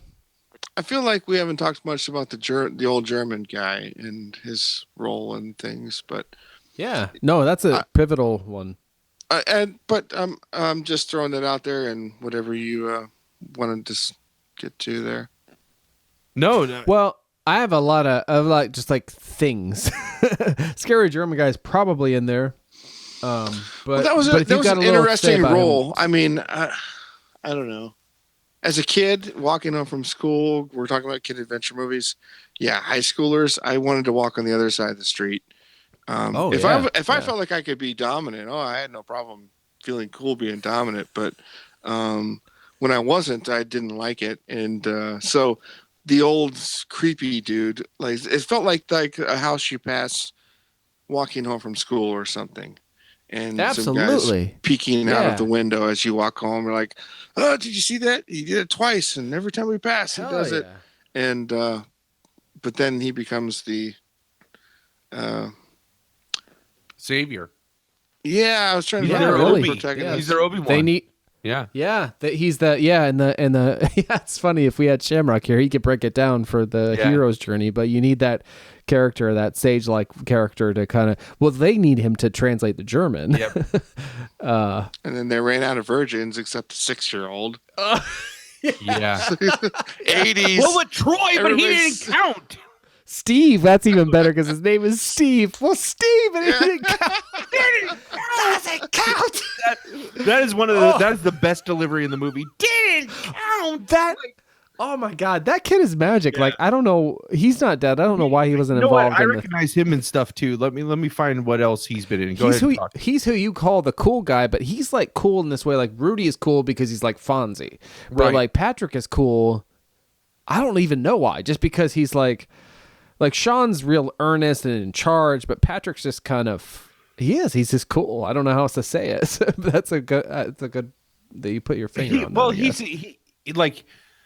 he's total where like Sean's got the homemade Stephen King rules shirt. Like he actually has like 80s style. He's got the like Hawaiian shirt unbuttoned over his t-shirts and like and those glasses everybody kind of and the glasses and like the neon shorts and like he is like this kind of ahead of his time hip 80s guy that just so happens to be buddies with Sean. And you can tell it's like because they like even looking at them side by side, they don't look like they would be friends, right? Like, I could see that kind of. Yeah, you know what I mean. And he does look like a young Styles. It's like Styles and Scott from Teen Wolf, except for and I feel like half of him is just like humoring Sean because that's just what like. Sean is obviously like, we're only going to talk about monsters because monsters are the greatest thing on the planet. And like, and he's like, well, you're my best friend. So I guess that's what we're going to talk about. That's exactly what I was thinking. Like they're friends from when they were younger and then Sean's into monsters. He's like, all right, I'll ride this out. I guess that's what we're going to talk about. I guess I'm going to be cool over here. And then, but when we're hanging out, we'll talk about monsters. Like I totally, like, you could tell Sean is like the one that's perpetuating that like fascination, you know? Oh yeah. Sean's got a purpose. Yeah. All right. So I'm gonna start firing off some things, and then we'll get to fire some stuff off because all of these are like stimulating conversation for sure. I'm having. Remember when hours ago we were all so upset? Oh man, I was so pissed when we started. I was like, I even told Ash, I was like, I have no interest to go record tonight. Like I can't. But like, that's tough. You were talking to her like that. Oh yeah, I was talking to her like that for sure. Like, I have no interest in recording tonight. You're like, I have literatures from colleges, and I'm going to rate them and explore my options. Yep. Oh, no, I was not in a great place either too. Like right before I was like, fuck. Yeah. It's like I was so ready for this and now I'm not. But I'm grateful I Debbie for this. Downered it. I Debbie Downered it and now we're out of it. No, I was there too. So we're in the 80s. I mean, I wasn't and cocaine's a hell of a drug. That's okay. That's a great place to start actually, because one of the things cocaine. Cocaine. So this movie was the first movie professionally written by Shane Black, co-written by Shane Black, who wrote in the same. So 1987, Shane Black had two movies. Instant long walk, short drink movie. You don't have to say any more. You don't have to give the rest of your evidence. Long walk, short drink movie. I'm gonna like make people look. No, but there's so much to come back to. All right. Shane Black wrote Lethal Weapon. Yeah. Shane Black has written so many movies that we have talked so many hours about on this show. Like, hey Riggs. Yeah. This is his first, and so you can kind of even see it in a way with like, because he made, so Fred Decker was the director writer, but he was friends with Shane Black, and Shane Black wrote this movie with him. And later that year, 1987, Lethal Weapon came out that Shane Black wrote. And right down to the house. So I thought for years that the house in Monster Squad was actually the same house for Lethal Weapon. It's not the same house. It's on the same street. Yeah. Same back lot. Yeah. Is that what you're going to say? No. I thought you were referring to the horror movie House again. And I was going to say it's not the house. It's just House. Yeah. Which I'll be I'm sorry. checking out. Yeah. No worries. But I'm a little the Murtaugh house. This is my sixth beer, and this is all that's left of it. And I didn't eat at all today, so it's on the pumps diet. Big time. Yeah, big. I saved all my calories for liquid long walk short drink. That's a good plan. I support that. Right. But anyways, literally, the Murtaugh house is on that street. Like it's across the street from what are they? What's their names? And I just said go, Phoebe. but like the mom is also associated with. She's a psychiatrist. Yep. Yeah, she's the psychiatrist in Lethal Weapon. She was married to Robert Zemeckis for a long time. She's the mom in Goonies also. She is the mom. Whoa. What is that? Oh, yeah. What? Exactly. Yeah. What is that? What that's one is of the that's the ocean. That's actually maybe the best ever. My favorite delivery ever in a movie. Oh shit! Yeah. What?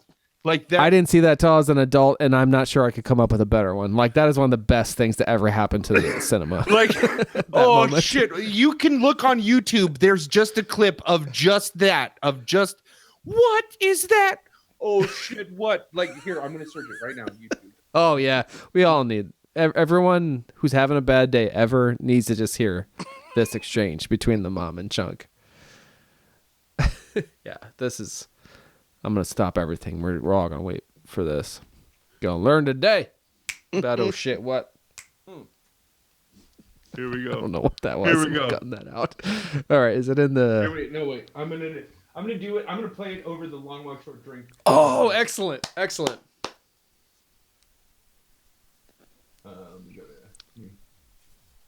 That really helps me. You keep talking while I find it. While I get this.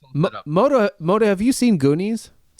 Well, what's tough for me to say is I feel the same way about Star Wars. It's like I know them, but I can't say I know every scene consecutively. And but I've been going back through the Star Wars to say, yeah, I've seen them because I've seen them consecutively.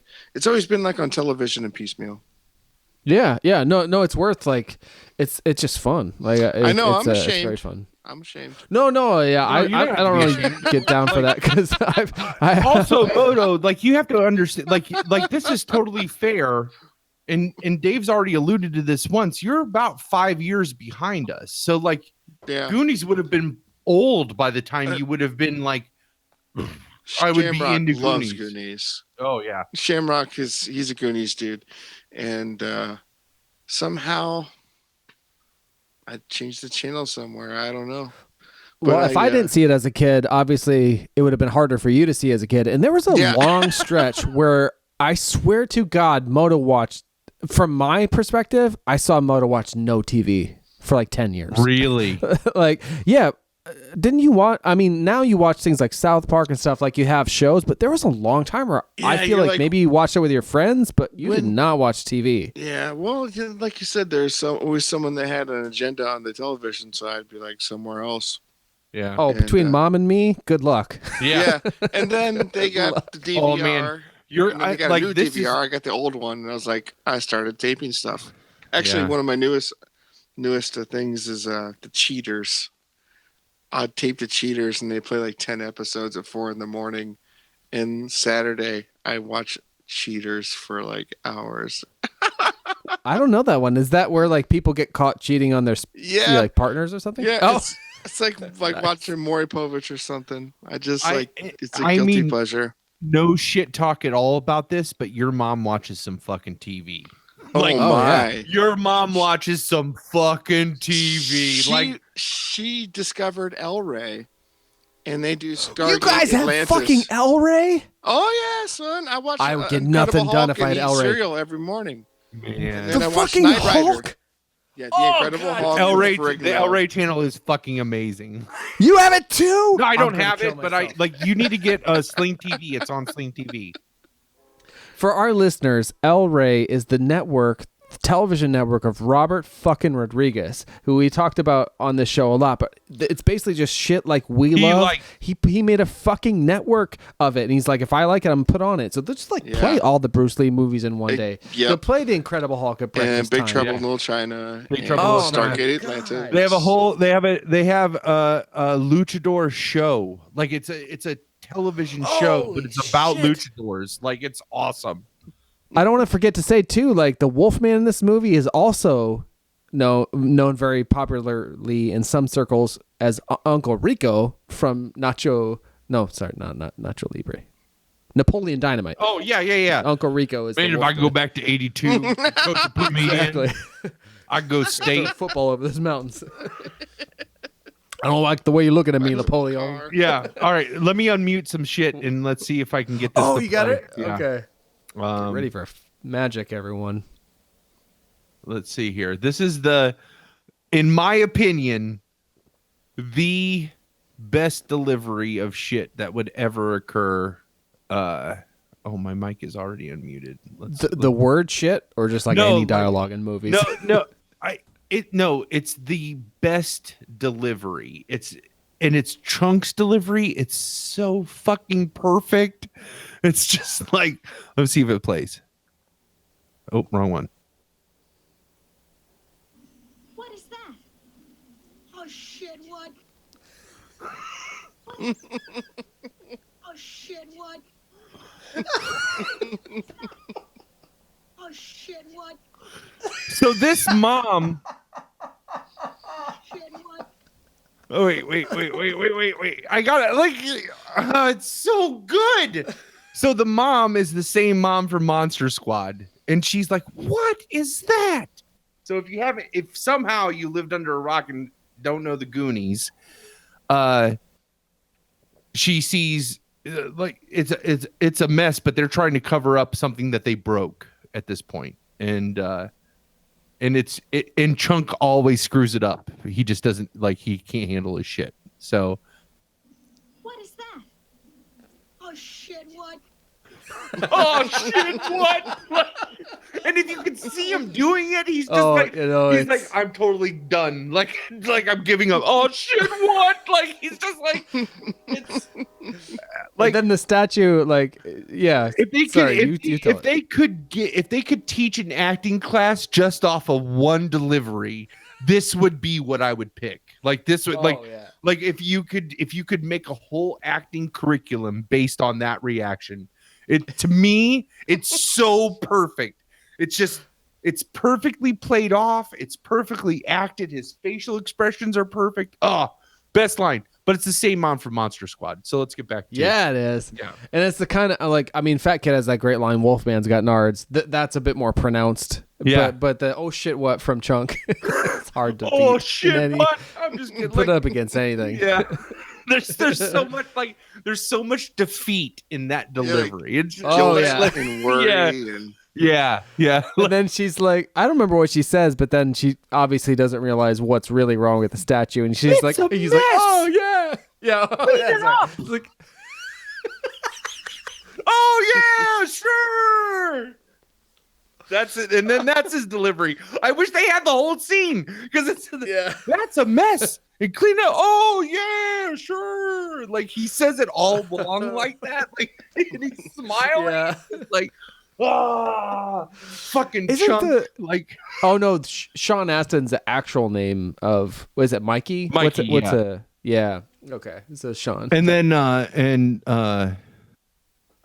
Brant is Fucking Brant is Thanos. Yeah, what's his name? The right name? Yeah, that's his name. Josh Brolin. Yeah. Josh Brolin. Yeah. I saw that. Have you seen that yet? I have not seen it yet. Ash and I are hoping to go see it this weekend. So okay, I don't know how to talk about that one, Avengers Infinity War, without spoilers. Yeah. So I'll hit more of my Monster Squad. Let's business. do the Monster Squad stuff. Yeah. So yeah, the Shane Black thing is huge. Like the Lethal Weapon connection Sure. you can see in the cop partnership and just a lot of the biting dialogue and yep. The sort of and then already you already made the case that it's a long walk short drink movie. I did not know the Shane Black connection. What else? I'm just looking at various things. Oh, so Shane Black but Fred Decker. Sorry, I've been drinking too. Fred Decker. I think it's Fred Decker. Yeah.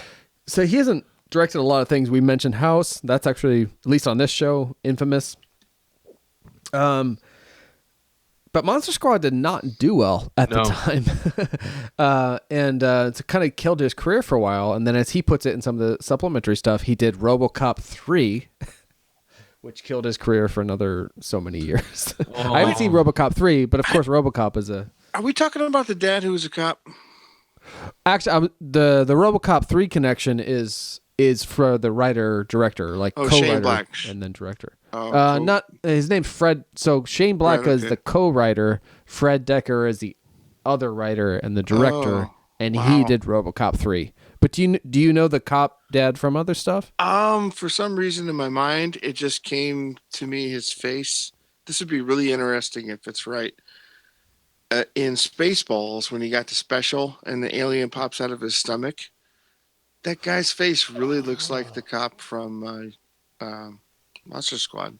Oh, wow. Now that guy. Now, hang on. That guy, the guy who the alien actually pops out of his chest, is the same guy from the movie Alien. Yeah, that the alien pops out of his, and that guy just passed away in the last couple of years. Hang on, and that's why he says, "No, not again." He does look a little bit like him, though. Okay. All right. That guy might be in the scene with him because it's a bunch of. Well, I did a lot of cocaine in the 80s, so it all blends together. It's like it's a hell of a drug. He was a pre-adolescent. On cocaine. Kicking my pet monster ass and snorting cocaine. John Hurt is who that actor John is. Hurt. There we are. Yeah. But while you guys keep talking, let me look up and see if what else that dad has been in that you've seen him in. He should, yeah, like that dad too, like that where we were joking about Snyder and whatever, not playing.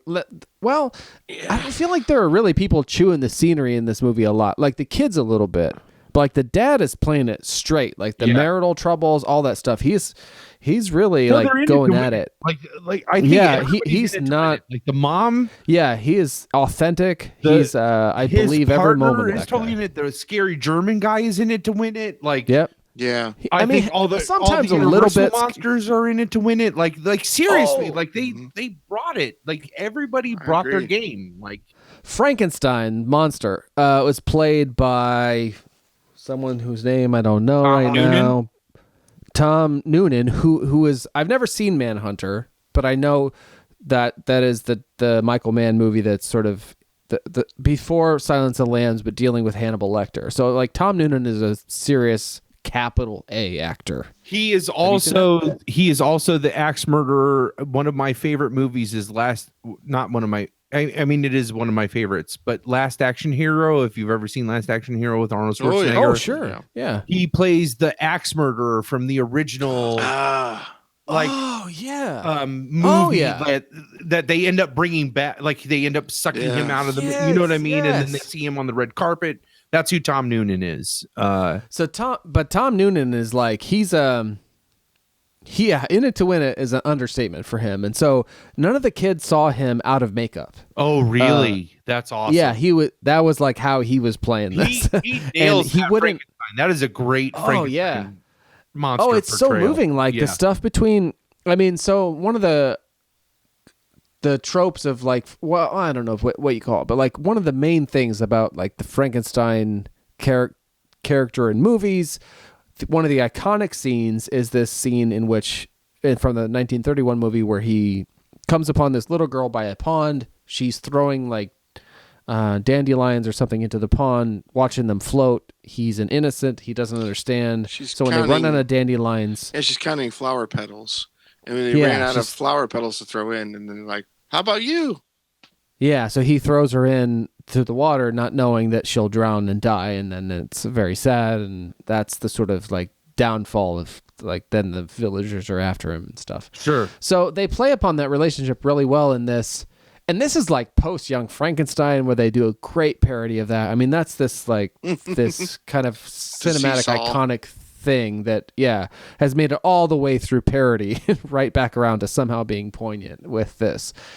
So they do a great job with Phoebe and the monster, like in that respect, where they have this relationship and they use the Frankenstein monster, even though he's kind of even though Dracula is trying to use him in this plot to take over the world, he somehow becomes aligned with the kids. But so Tom Noonan, this serious actor that they got to play the monster, was he never showed his face to the kids as Tom Noonan. He was always the creature.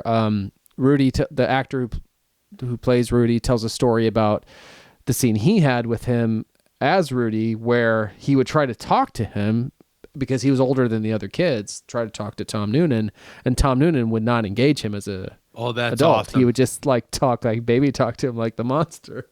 That is awesome. There's an edge to him on the 2007 DVD, like to Rudy or to Tom Noonan? To Tom Noonan, yeah. But he speaks of it mostly fondly. And then as I was watching all the extras, I almost didn't watch it. But there's something called, if you can get your hands on this, and maybe it's on YouTube. It's called A Conversation with Frankenstein, and it's from 1987 on the set. Obviously, like VHS or whatever, maybe SVHS or Beta, but it's Tom Noonan in the Frankenstein makeup talking as, oh man, this is a little convoluted. So he's being interviewed as the Frankenstein monster, and he's talking like he's been through the Abbott Costello movies, all this stuff. He's talking about all those things as though that was him as a guy. It's hilarious. Wow. It's so like meta and weird. And he's got the like this, there's something in his mouth for the teeth, so his speech is sort of impeded by that, but he's also then just talking as best he can extemporaneously. And like, there's this period in the 50s where it's amazing. Wow. That's so Tom Noonan, yeah, he was all in. That is kind of meta. What is that? Oh shit. Oh shit. All right, so I'm going to keep rolling with just the why this is long walk, short drink. Yes. Fodder. So you got the Shane Black. I mean, you got the Universal Monster. There's so many things, but the Shane Black was maybe a revelation. It's a Peter Hyams production. Okay. Palmer, who directed Time Cop? Peter fucking Hyams. Yes, he did. Dave, did you finish? Holy shit! This is the long walk, short drink movie. Did you finish the newest JCVD on? I realized recently, like when I was last weekend, where I'm like, what am I going to do? I don't know what to watch. I'll watch Wolfman. I forgot that I have JCVD to finish, so I have maybe 1 or 2 left. Okay. So I got to do that. Is that Even the show, before the Cobra Kai. Amazon show? I haven't watched it yet. Yeah, that's the Amazon. Yeah, the Amazon show. That's not the title. I couldn't find the title. But the one guy, Philippe looks just like him. But Philippe believes that Time Cop is the best movie ever made. That's right. Really? Philippe is Jason. Like, I'm telling you, like, I know you guys that fucking look down your nose at Time Cop. I like Time Cop. Yeah, like, But I'm a sucker for time travel movies. So, like, I mean, there's good things. There's good things about it. I mean, I like Bloodsport and Kickboxer and all those too, but like, I love conversations like this. Fucking Time Cop is amazing. Like, that opening sequence, the exposition sequence at the beginning, where the dude it's in like the 1930s, and he's like, he like walks in, and everything is like old timey and awesome. And it looks like this amazing period film. And then he like sits down at his desk and like pulls out a mini disc player and like starts listening to headphones, like with the mini disc player in the 1930s. And you're just like, what the fuck is going on? And then out of nowhere, like this dude shows up and just like, you're like convicted of time crimes and like all the, and you're just like, this is awesome. Like, this is so fucking cool. Oh man. I'll take any praise of any JCVD movie anywhere. And I think maybe when we finish here, I'll finish JC Jean-Claude Van Johnson. Yeah. Johnson. I need to watch that show. I haven't watched any of it. It was a big. I had the pilot. Shamrock and I binge watched it in one day. I would do that with Cobra Kai for sure. Yeah. Very excited about both these things. But that was a big joke in there. Was Philippe was like, Time Cop's the best movie, and it's JC acting as JC is like not this him. Like, old guy.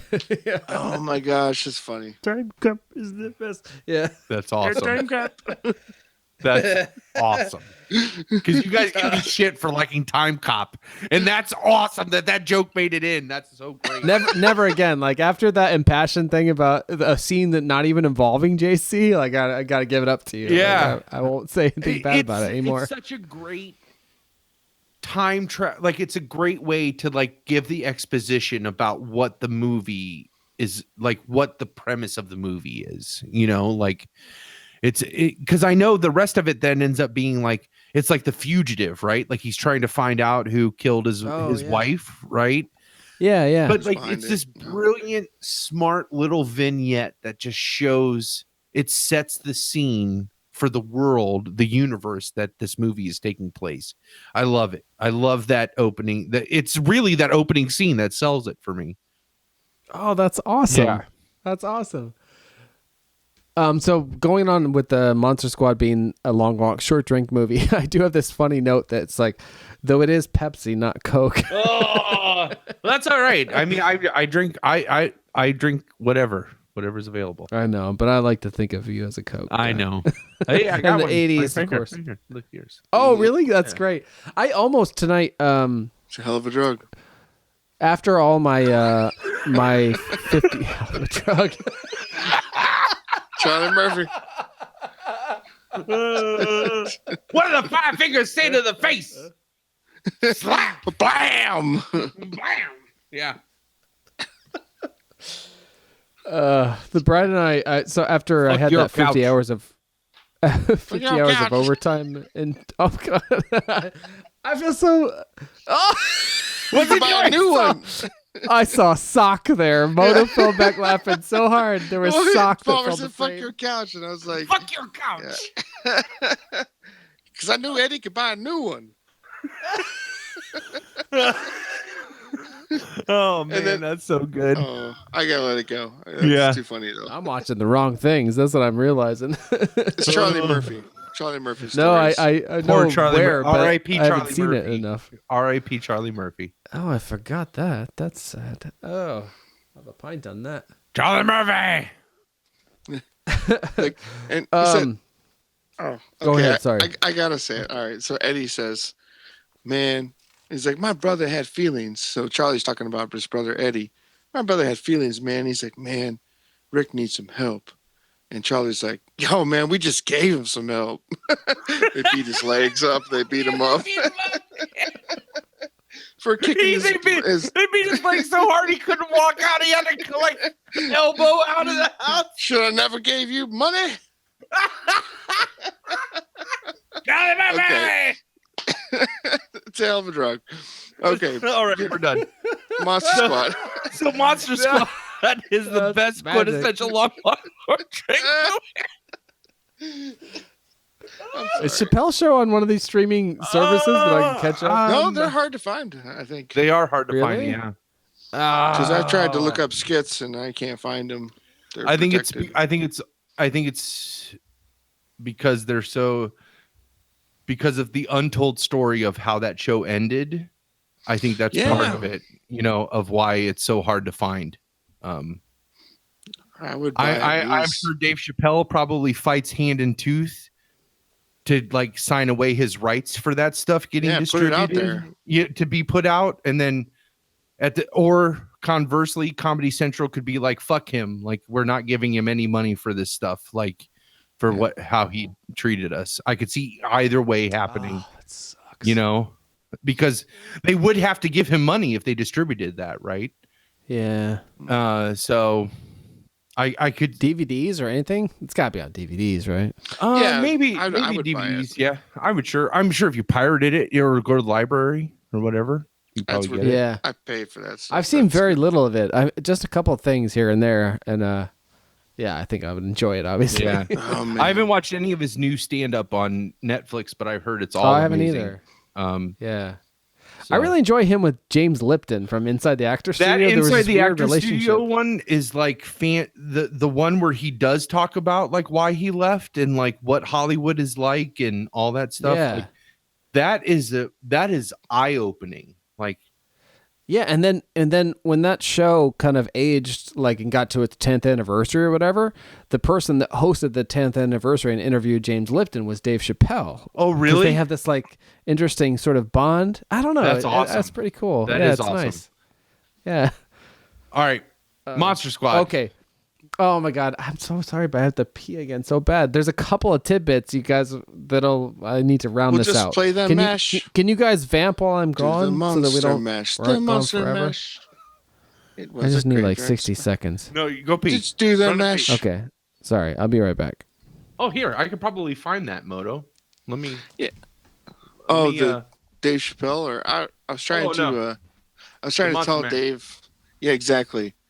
Like, hey, you want to blend this together audio-wise afterwards? Monster Mash. Play it for 30 seconds. He did the mash. And that one, we wouldn't get copyright on that. Yeah, if it's the right parts. Hey, man, I'm glad you're feeling better. It's great to talk with you. Oh, dude. Like, seriously. It was... Like, bullshitting, talking. It's awesome. Yeah. Like... can pull me out of a whole different like realm. It's hard to escape. But can you believe this? I think this is the exact My Pet Monster that you had, because this is the one that came with the football jersey. Yeah, no, that's it. That's the one. That's fucking crazy, man. Oh, and I still just want to kick and punch it. Some things never change. Nope, that's not it. Why isn't this playing now? Oh, I know why. Here. The Monster Mash. It was a graveyard smash. He did the mash. It caught on and flash. He did the mash. He did the monster. From my love to the castle east, to the master bedroom where the vampires feast. The ghouls all came from their humble abode. No, but this should be old enough that the copyright doesn't exist on it anymore, right? They did the monster mash. You know more than I do on that, but it was a graveyard. I don't know. Some like that's why like Disney changes what Mickey Mouse looks like every so often, is because the old copyrights run out. There's a certain isn't Dave, do you know anything about copyright? Just a little. Isn't there a certain period in time, like after it's existed for so long, it's not under copyright, like it moves into free use, right? Yeah, public domain at a certain point. I don't know the years, but like Frankenstein, for instance, is definitely in the public domain. Is in public domain, because I was just saying, because we were playing Monster Mash while you were peeing. Oh yeah, and open My Pet Monster, right? yeah, and I was like, well, shouldn't this be old enough that this would be public domain by now? I forget how old it has to be. Yeah, it's not as old as you think, though. Like that's why companies are constantly updating their logos and in icons and all that stuff, is because ultimately the copyright runs out and then people could filch it, right, and make of it too. Well, sometimes too, I think it's whatever the options might be. That's why you get like a new fucking Spider-Man origin every 5 years or something. Well, and I use the Mickey Mouse example for Disney. Like they changed the style of Mickey Mouse through these and it's all because of copyright. That's why they do it. Yeah, and that's what they were talking about in the commentaries and stuff about Frankenstein. Like those characters, like they're in the public domain, but the universal representations are not. Right. Yeah. Okay. I'm glad so you played that song a little bit. We the played Monster Mash? Monster Mash a little bit. Yeah. Yeah, I love that. I mean, ostensibly sung by Boris Karloff, though I don't think for real. But Zombies were having fun. The party just begun. Oh yeah, I love that. Yeah. So another one of these tidbits. This stuff's kind of in order. Oh, this is I can't do all these kind of minute things, but the armadillos, for anyone, if ever there's any Universal fans listening to this, like in the intro scenes, the armadillos. You're like, what the? If other people are like, why are there armadillos? Because in Dracula, 1931, there were armadillos for some reasons instead of rats, and so it's a little homage. Awesome. But more in the long walk drink like category. I'm just going credits wise. It says this is the credit. Monsters created by Stan Winston. Stan Winston is fucking a genius as far as practical. All Star Wars business. All Star Wars, like he is an amazing practical effects guy.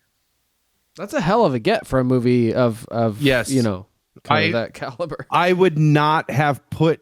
I mean, now knowing what it looks like, and I bet you they only got him because of the Universal Monster connection. Like, I bet you're right. Yeah, that was the thing because at the time, perfect. Yeah, thank you for bringing that up because at the time, it was probably in the trades and stuff. Is like you're going to get to redo the Jack Pierce makeups. Yeah, and who better do that?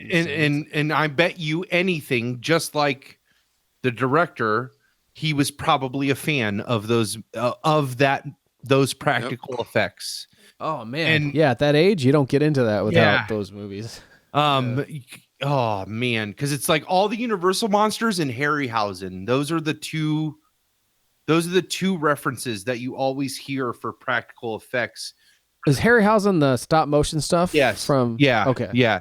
And so whenever you hear those practical effects guys talking about why they wanted to get into practical effects, it's always the Universal monsters and it's always Harryhausen. Those two guys, because like the guy from Universal did all the Universal monsters, and then Harryhausen. And so usually in any of the like interviews you'll hear with practical effects guys, another one is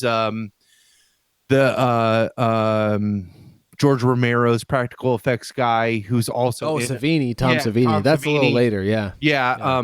He also references the Universal monsters and Harryhausen as well. So Harryhausen would be like Jason and the Argonauts and yep. What's the other one? Dinosaur. The Lost World, the original The Lost World. He did. I feel like that was the him. main one I'm missing. It's oh man, it's like it's got Medusa. It's got Harry Hamlin. No, you're thinking of fuck. How can we not? They just rebooted it in 3D. It's the Greek pantheon of Yeah. Am I thinking the right thing though? Harry I hate to have to resort to it, but I'm gonna Harry and the Hendersons. Yeah. That's right. I'm just throwing shit out there. 80s. I think I got the wrong thing. Clash of the Gladiators. Clash of the Titans. Clash of the Titans. That's it. Is that the same thing? Same guy? Let me see here. Because if it is, the guy that plays Van Helsing is actually from those movies. That's why I was especially interested. Yeah, I don't know if he's from Harry Clash Housen. of the Titans. His name is Ray Harryhausen. I thought his name was Harryhausen, but it's Ray Harryhausen. Paste. Did he do Clash of the Titans? No, because that would be perfect. Let's see. That would be one more Wikipedia thing. Has life and career 1930s and 40s. Harryhausen. Yeah. Sorry. Did you find it? Ray Harryhausen. I'm looking at Jason and the Argonauts, but I feel like Clash of the Titans. Yeah, he did visual effects for that too. Yeah. Also, the Gold Voyage of Sinbad. Yeah, Clash of the Titans. Video you still Sinbad, have. all of that.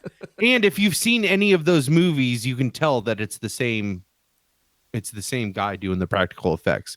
But so him and the Universal monsters, because you hear Guillermo del Toro talks about the Universal monsters inspiring him. You those two guys. So that's awesome. That is. So the Stan Winston thing is pretty cool for that movie. It's executive produced by Rob Cohen. Now, Rob Cohen happened to direct a little picture called Dragon the Bruce Lee Story, 1993. Wow. Motherfucker. Like, yeah. And that's not, go ahead. Sorry. Well, I was just because I just brought him up just so people understand Stan Winston, the implication of Stan Winston, yeah. I'm just going to say the first 4 films that show up on his known for on his IMDb page. And then you'll be like, oh yeah, he is a heavy hitter. And then to realize they had this guy for the practical effects on this small, obscure, now it has a cult following, but at the time kind of flopped 80s movie. Here's the 4 movies he's known for that show up first. Terminator 2 Judgment Day, hands down one of the, like, always a go-to as the best practical effects ever in film. Aliens, also one of the best films known for its practical effects. Jurassic Park, and The Terminator. What do all of these 4 films have in common? Well, 3 of them are directed by James Cameron, who's one of the greatest special effects directors on the planet. And then the other one is directed by Steven Spielberg, who is also one of the greatest special effects people on the planet. And they have amazing special effects because they have Stan Winston doing them. So you have Stan Winston doing the creature. That's why, again, everybody brings their fucking A game to this movie. That's why it's so good. Hell yeah. I feel like a lot of homage, a lot of, they feel like they owe it to this to bring it. Yep. Like. Oh, well, and I would definitely think not only was that the reason how they got Stan Winston was to say you get to do the Universal monsters. Him also thinking, now I get to show my respect to those things. Yeah, I totally agree with you, Moto, 100%. Yeah, so that's a fun one, like the Bruce Lee connection. that was fun for me. No, that's huge. JCVD and Bruce, like if you could tell me like you can connect directly by directors JCVD and Bruce Lee to Monster Squad, I would have been a little surprised, but that's what I learned this year. Oh man. I'm just looking through Stephen King rules, shirt, of course. Science is real, monsters are not. Yeah. Penny loafers. Penny loafers. That stuff, like the arguing in those early scenes where Sean and Patrick, which is funny because Sean Patrick is kind of right. a quintessential Irish name, like are arguing about Wolfman. Like Sean is saying, like Wolfman wasn't just a guy. It's not like he walked around and then Patrick's like, well, he wears pants. All this. He's like, well, he had to wear pants. It was the 40s. You had to wear pants so you didn't see his wolf dork. Wolf dork.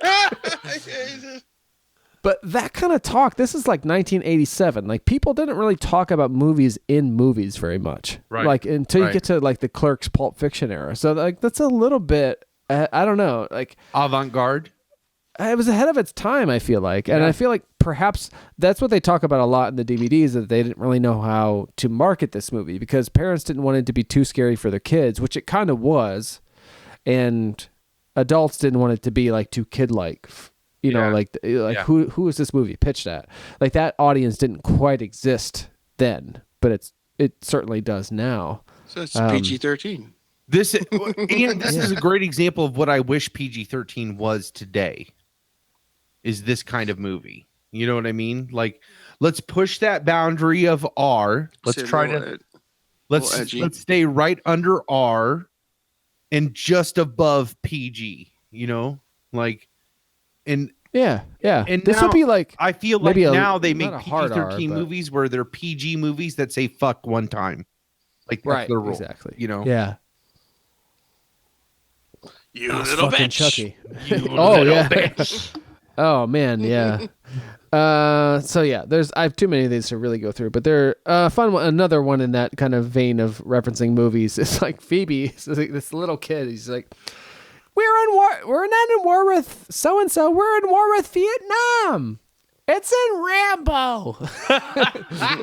So there's a fair amount of that kind of stuff. Even Patrick says this thing about when he's talking about that teacher who, like, why would I say this bad thing about that teacher with the cat hair? Yeah. He's like, but I wouldn't, sir, because how rude. And if, like, that's C-3PO. Like, you gotta, I mean, nobody copped to that, but to me, that's C-3PO. Of course, I have Mary Ellen Trainor, the mom in Goonies, married to Robert Zemeckis. Uncle Rico, all this stuff. I did have a Bill and Ted note. I'm not sure why. For me, it was the cops. I kind of like missing things, like things were happening underneath their nose. And I think I said Lethal Weapon, and I'm not sure what else I said, but a little bit of Crow in there too, as far as the cops go. Yeah. Oh yeah, there's a little bit of Ernie Hudson in that in the partner. Yeah, I can see that. Well, and how things are happening, these crimes keep happening, and it's like you're not keeping up with your thugs, man. That's almost T-Bird. like I feel the like aftermath, the cop stuff is almost like a film within a film. You know, like that, like you could almost pull that stuff with the dad and the partner. I know it's just like the major scene is the stuff in the museum. But there's a few key scenes that they have together where it's almost like a buddy cop movie inside this adventure movie. Cuffs. You know? Absolutely. Yeah, Cuffs, yeah. Cuffs. Well, and Fred Decker said that like that was a total Shane Black thing, the whole cop angle and the father. And obviously it's probably because he was thinking about it right in Lethal Weapon. Sure. At that very same time. Yeah. What I have for you. They're going to yell at him. Go ahead, yeah. Buffy the Vampire Slayer, the movie, like My Pet Monster, the movie, also comes up quite often in my brain in association with Universal monsters and vampires. So, yeah, just mentioning. Oh, I have a special. Yeah, I love that movie, Buffy. I mean, I initially was into Buffy the Vampire Slayer, the movie, because I was into two things at that time. One was Luke Perry from 90210, but also Christy Swanson, who's Swanson's pants. Whoa. Yeah. So I saw that movie a lot in the theaters, and that movie is really fun and really funny, and it's written by the same guy who did the series and stuff, but it has a slightly different vibe. Earlier in the show, I kept my mouth shut, but I'll say it now. But it's like, let me in, Pike. Yeah. Let me in, Pike. I'm hungry. I'm hungry. Come on, man. So I had to say that let me in scene is so ubiquitous in ties with the Dracula story, you know? Yeah. Like, yeah, you have to be invited in. You have to be invited. But I can think of like Salem's They're seniors. That same scene happens in Salem's Lot when Danny Glick comes back from the dead. And he comes outside Mark Petrie's window and he's like, let me in, Mark. And he's like, again, it's that same exchange. And I'm pretty sure it happens in Fright Night. I love that exchange where it's just like, it's you want to trust this person, but you know they're going to fuck you up. And the character at the last second has the wherewithal to be like, no, I can't do it. You know, like that would be stupid if I did that. What's the rules? Yeah, they can't come in unless you invite them. That's so great about the monster thing. It's like you get to it's that whole thing about a club. Like you get to be in on the joke. Yep. And that's fun about it. And speaking of in on the joke, there's so when the Van Helsing's diary gets introduced, I don't remember how the word is involved, but there's a palindrome for Dracula. Oh, so I think it's like, I can't remember what it is, but they called to buy the book because they found out the book got purchased, and this person called inquiring about buying it. And then ended up, because after they go to talk to Scary German Guy and find out what the book actually talks about, that's how Sean realizes, oh, this is Dracula. It's like something, the name is scrambled, and he's like doing the anagram, and it anagrams out to Count Dracula. Sorry. Yeah. What did I say? I said palindrome. Yeah. Which would be backwards. Which I think it might be coming. Yeah. Anagram is the right thing. Because it's not only Dracula, but it's two things. It's like you got the Ed Wood joke about Dr. Acula. And then also in Son of Dracula, which I'm much less familiar with, but in which Lon Chaney Jr., who's also played the Frankenstein monster, but is most known for the Wolfman, he plays Dracula's son, and he goes by his name is that whatever it is on the paper. Gotcha. So it's a little inside joke there. Gotcha. Anyway, I don't want to say everything. I love the stuff with Eugene in which the mummy is in his closet, because that's that whole thing. Like as a kid, you fear that there's a monster in your closet. Mm-hmm. The dad comes in, it's like, oh, look at that big scary monster. Yeah, there really is a monster behind him. Still current marketing with that notion. Yeah. with something going on now. There's still current marketing with that notion. Yeah, monsters under your bed and. Oh yeah. Well, extra fun. There's a few fun things about that in general. One of which is My Pet Monster. The toy is sitting on the shelf in that scene, like plain as day. Yeah, I remember seeing that. Yeah, and then Eugene is wearing a Robotech pajamas, which Robotech was something I enjoyed. I don't remember it as well. Robotech was a little bit, I don't know what you call it. It's like a little bit Transformers. I don't know. There's these few things. It's a Robotech. I think I would put Robotech. Wouldn't Robotech be more in the Gundam range of stuff? Like, I don't know what Gundam is. It was like a cartoon and it had toys. There was Robotech. There was Silverhawks. There was shit like that. But it was fun for me to see. Is that one of those like they get inside robots? Like it's human beings that are piloting robots, right? Something like that. Yeah, Voltron-esque. Yeah, it was definitely like a Voltron ripoff kind of, or early Voltron sort of, derivative thing. Eugene also had a Punisher poster. That's like Eugene is the youngest, other than Phoebe. Like I don't know, like Dolph Lundgren Punisher. I think comic book. Oh, comic book. Like Marvel. Gotcha. That's pretty intense, though. Yeah, he is like because I would put him as Phoebe's age, right? Like he's. I don't know what Eugene's story is, but like how he's in the group. Yeah, and his dog Pete, which is a beagle, which I have a soft spot for beagles. It's sure. Fun. It's fun when the Monster Club becomes the Monster Squad. That's a great like moment, a shift. And there's that line. Horace goes like, "What's a squad?" And Patrick goes, "It's like Miami Vice, I think." I feel like that's an 80s word. Squad, maybe. Well, there's that whole thing now about like squad goals, which I'm not even sure I know what that means. Okay, but I'm not it's a thing on that. But oh man, they did it, and I feel bad for people that haven't seen it.